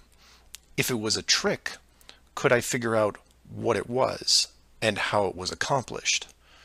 I accepted the challenge and started my impression of Morgan Freeman as he went up against the Four Horsemen magician crew. Now, admittedly, I was skeptical to start, because the flights went against the third rule, that being the flat Earth has no shortcuts. Only a globe has shortcuts. As in magic, I had to assume the rule was not being broken, but only hidden, or having the illusion of being broken. But first, I had to see the trick itself. I had to see the planes in question, and see them make the route. Anyone can list a flight, but does it actually go from point A to point B? With the help of several other people, this was then put to the test. While just about everyone with a cell phone knows about GPS and how it can track things, many people don't know that even though it's a system built by the military, there is a very public aspect to it. So while your phone is tracked at all times, so are other things, most notably all air traffic. Now, if you're military, you could view military planes. If you work at a cargo carrier like UPS or FedEx, you can view transport planes. The general public is mostly limited to commercial air traffic. This can be viewed in several places, and the one I chose was planefinder.net. You can use others like FlightAware, Flight Radar 24, Flight Tracker. It makes no difference, because they are all tied into the same exact GPS system. All these sites do basically the same thing, track every commercial plane in the world from start to end in real time. So I spend day after day looking at the Plane Finder global map, which you see here. At any given time, it's tracking between 3,000 to 7,000 flights that are en route anywhere in the world. You'll notice two different colors for planes, red and yellow. Yellow just means there's a 5-minute delay in processing and only applies to the United States.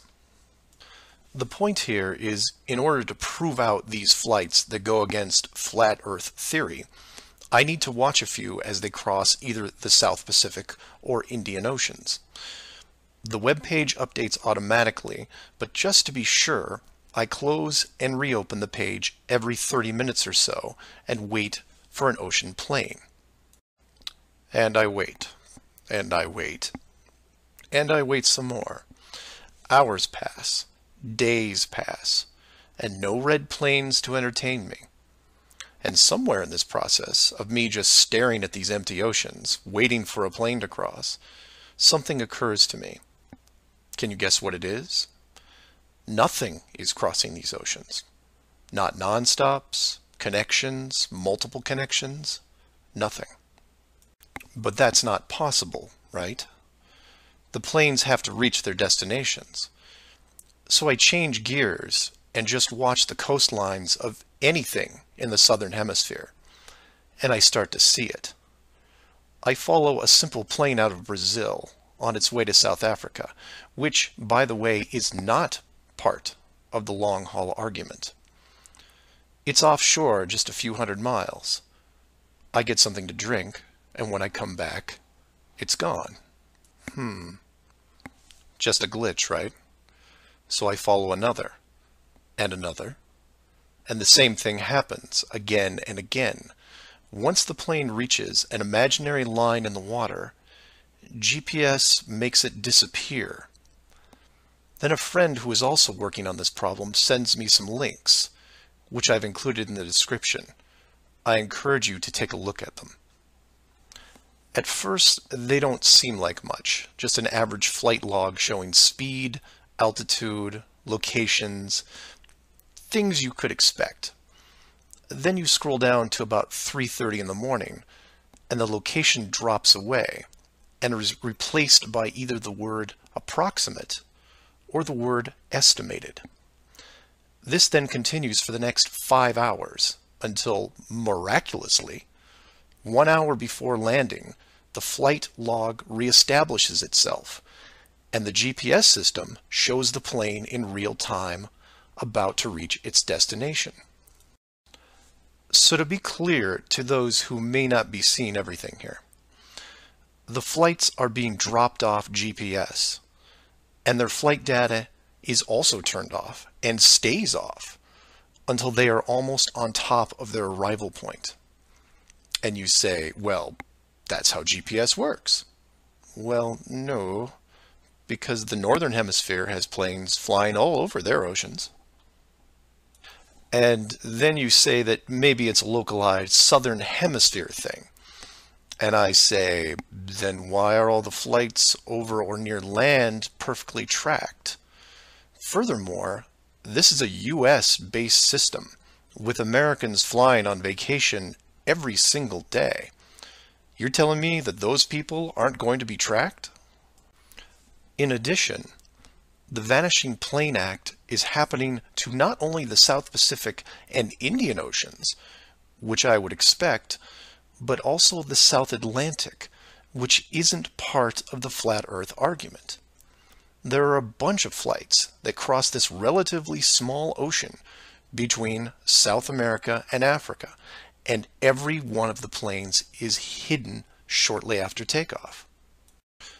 So then you say, what would be the purpose of hiding those shorter routes in the Atlantic? It's because of something I didn't see right away. If you hide one flight, you have to hide them all.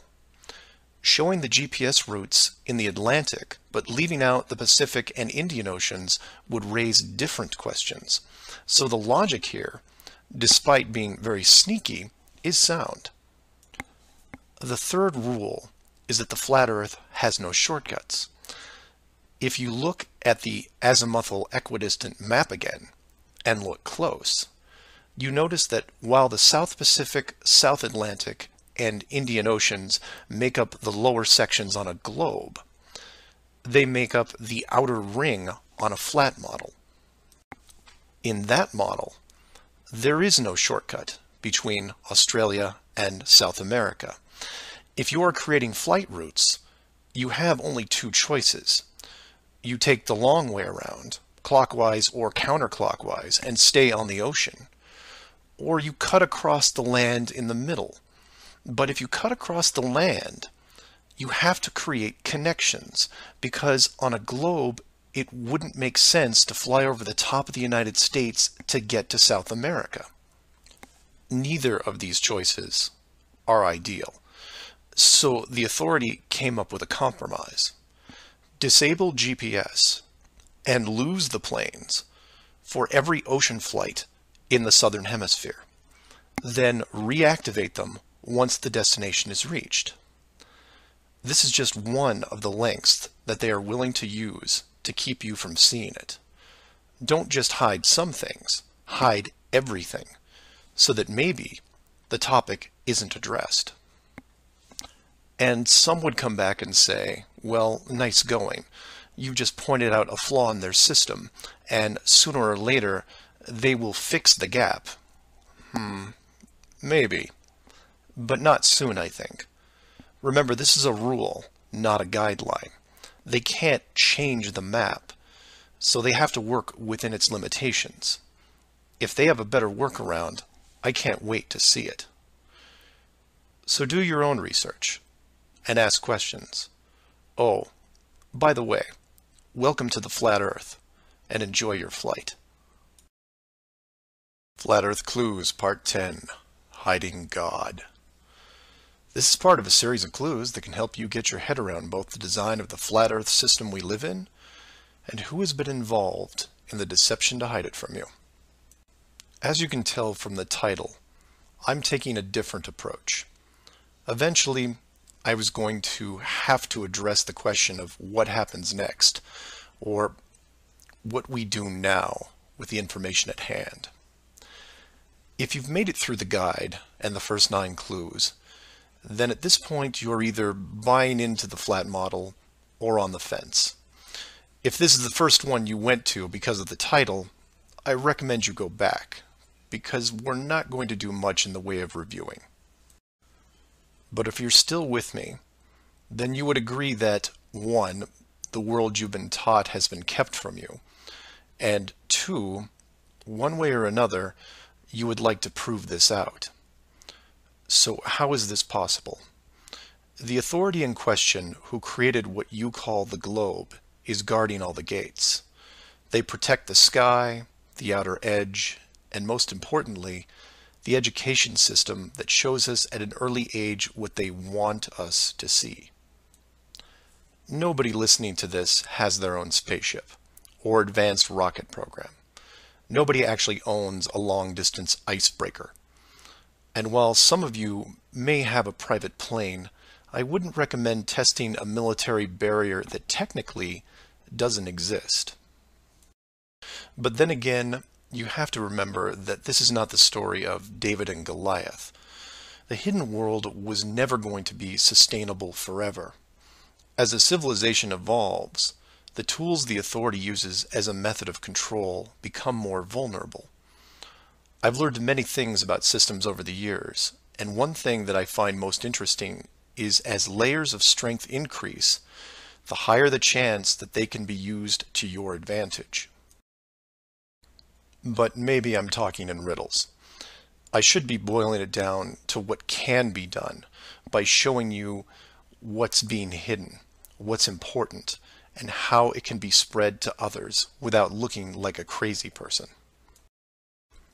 To be clear, and I can't stress this enough, do not start conversations with the word flat earth. Think of it like Fight Club. The first rule of Flat Club is that you do not talk about Flat Club.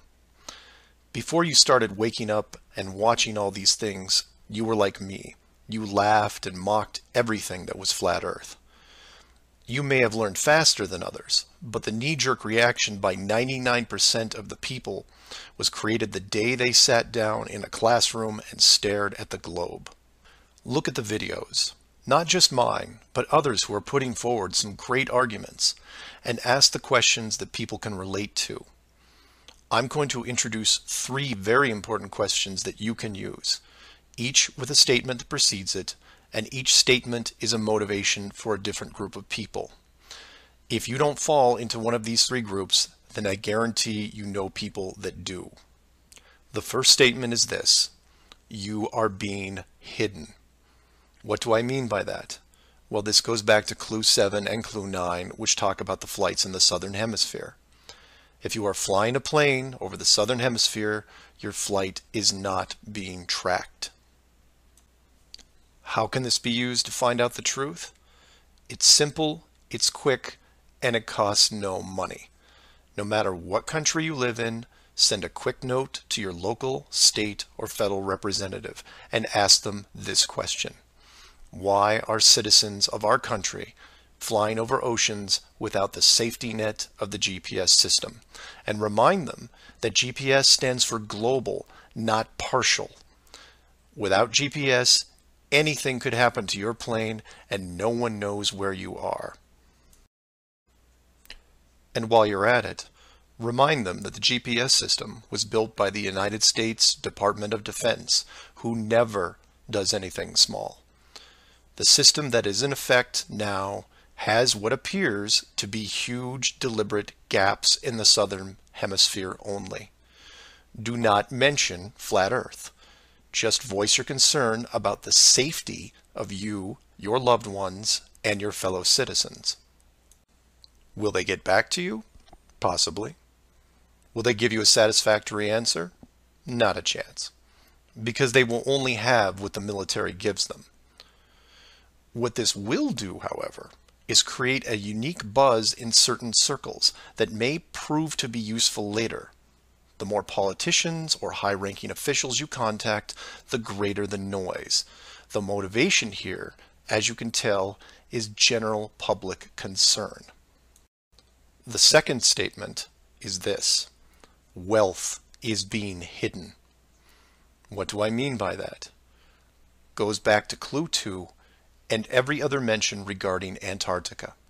In 1954, it was announced on national television that the continent was just millions of miles of rich energy resources. And by 1959, it was sealed off like Area 51. How can this be used to find out the truth? By contacting anyone you know in either the petroleum, natural gas, or mineral industry. This means ExxonMobil, British Petroleum, Royal Dutch Shell, Chevron, ConocoPhillips, BHP Billiton, Rio Tinto, Glencore, Anglo-American, and there are many others. Find anyone in these companies and make inquiries about their prospects in Antarctica.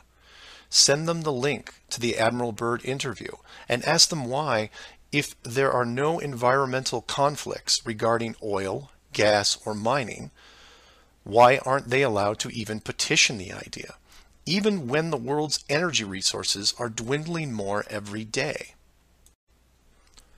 Put the sound of money in their ear.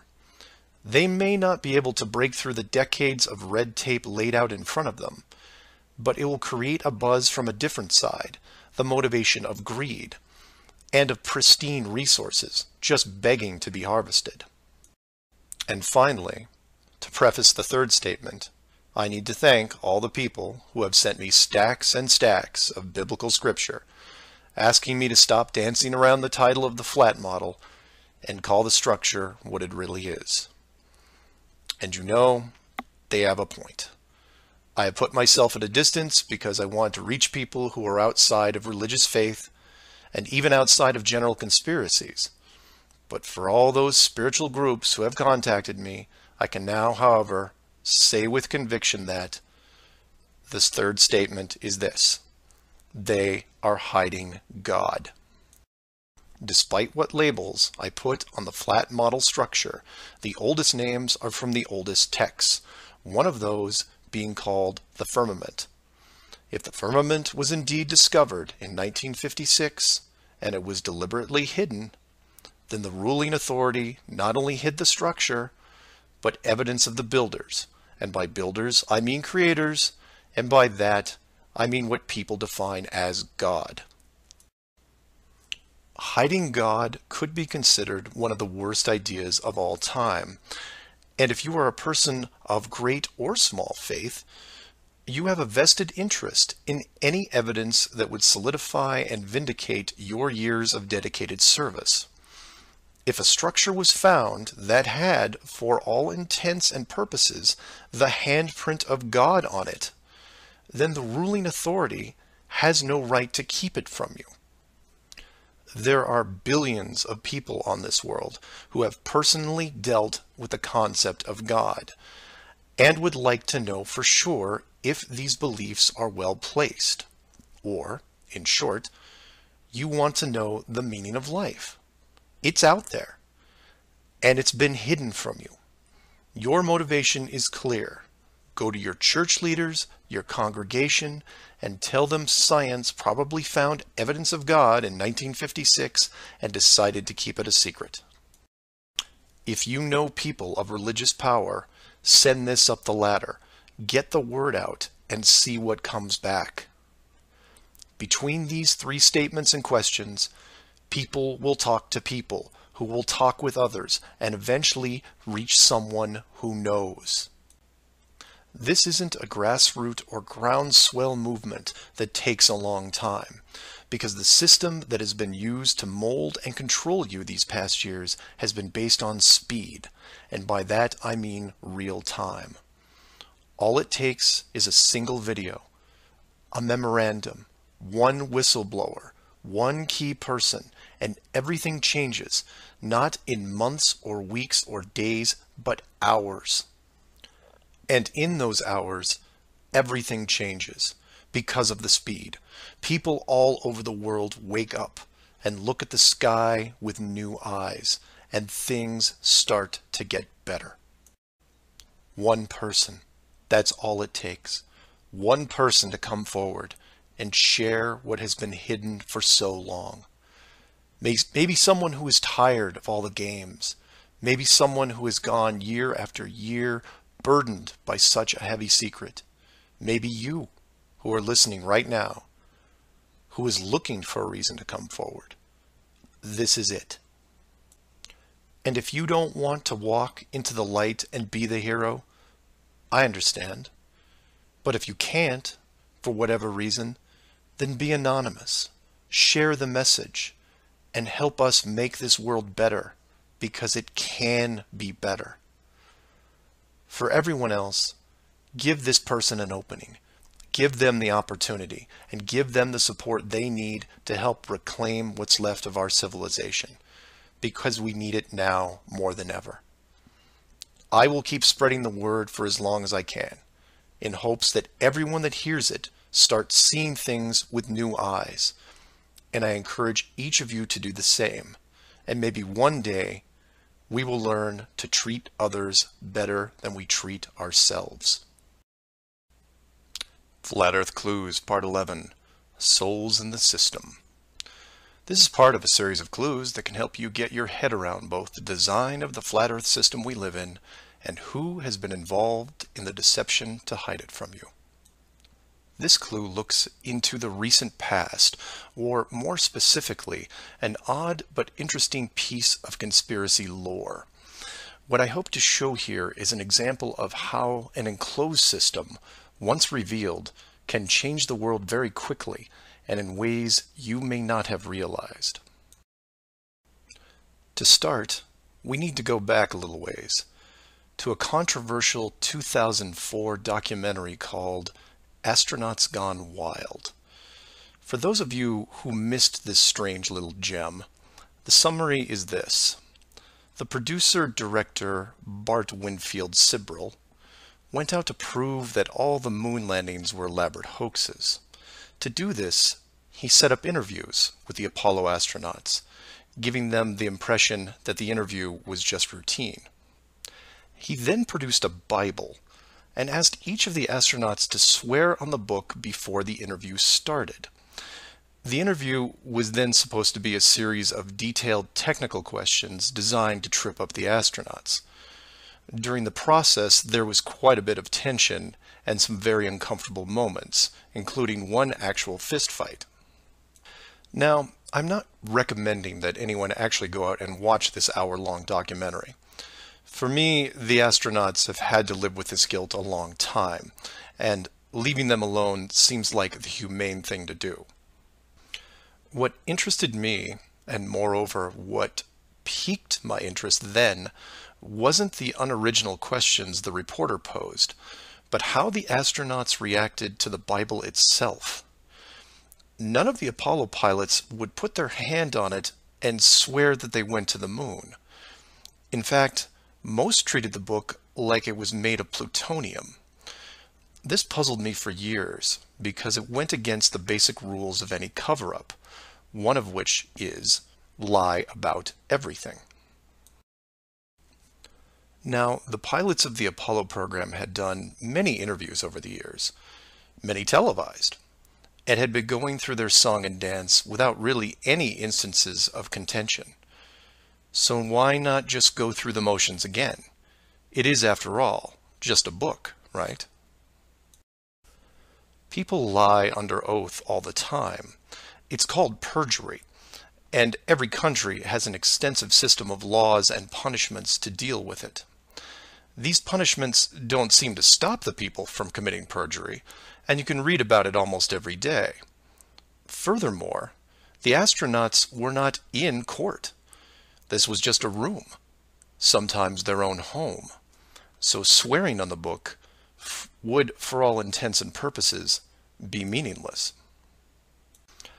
And this sat in the back of my head for years, because it didn't make sense. Why would astronauts, trained by a very large military science program, be afraid of just putting their hand on the book and just tell one more lie? Well, for them, it may have been more than just a book. It may have been a symbol of something much bigger. You see, for you, me, and almost everyone else, a holy book is a symbol of faith, because the creator or creators have yet to be revealed. But if you knew that the creators were real, then the book becomes something much more tangible, more relevant, more sobering. Or more to the point, the Apollo astronauts would have been let in on the enclosed system during their tenure with NASA, and over the decades, this system created certain truths for these men. one of which is someone could be watching. Now, whether the builders/creators are actually watching every little thing we do can be debated, but if you have proof that they are real, then the thought of your every move being scrutinized is a very real possibility. This is what you and I may suspect, but don't feel. The Apollo pilots, however, are a different story. If they were shown how the world really looked, then their attitude towards the book takes on a whole new meaning. In fact, it didn't have to even be a Bible. It could have been an encyclopedia or a piece of wood, because it was the idea that made them pause. And if you're still not getting it, then I'll ask you directly. If you actually saw some of the creators' handiwork and knew that there was a chance you were being watched, and there was a scorecard involved, would you swear against that and lie about something? Would you roll those dice and take the chance? Or to put it another way, everyone has gotten frustrated about something, then looked up and cursed the sky. Would you still do that if you knew that a creator was up there and possibly listening? That's just one example of how knowledge of the enclosed system changes people.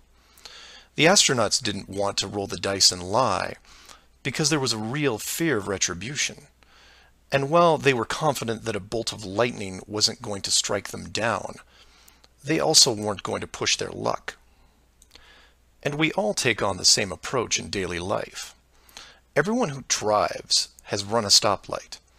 We know when we see the yellow light that it's too far away, so we hit the gas and hope for the best, especially if the traffic is light and we aren't putting anyone in danger.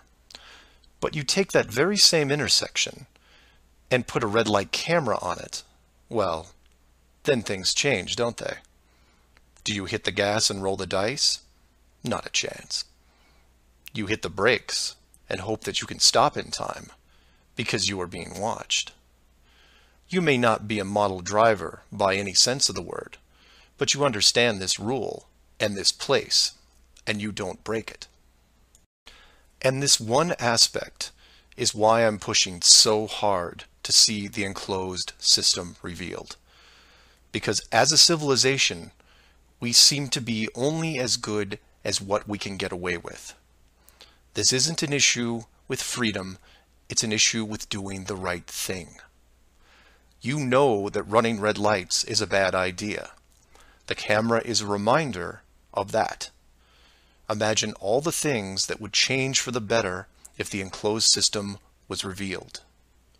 Would you lie to hurt someone?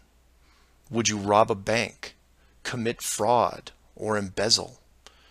Would you steal anything unless your life depended on it? And while people would still get angry and fight, would they maim each other? Would they kill? Would anyone knowingly commit murder? Would you bully or extort people for profit?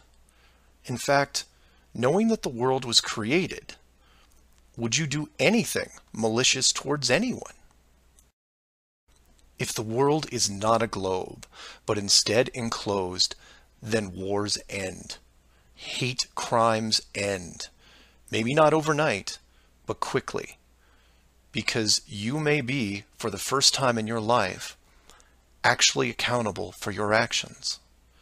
You realize now that you are a very real soul in this enclosed system, and you have a responsibility towards your fellow man, one that can be boiled down into one simple rule: treat others better than you treat yourself.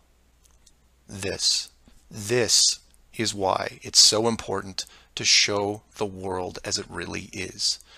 This is why I am asking the authority itself to open the door and let this secret come through. You've kept this hidden for too long, and the people who live here with you have been through enough. This isn't about money or power anymore. It's about our very souls, the essence of who we are. Wealth and titles don't define your heart. Hiding the entire world may have seemed like a good idea at the time, but we have gone way beyond that. Have you actually seen our home recently? This needs to be fixed, and it needs to be now. The people won't forget the deception, but they will forgive you for it, because a truth like this will make them more noble, something we should have been since the beginning. So do your own research, and always, always ask questions, because that's the only way you will find all forms of the truth. Feel free to email me at msargent23@comcast.net or 303-494-6631.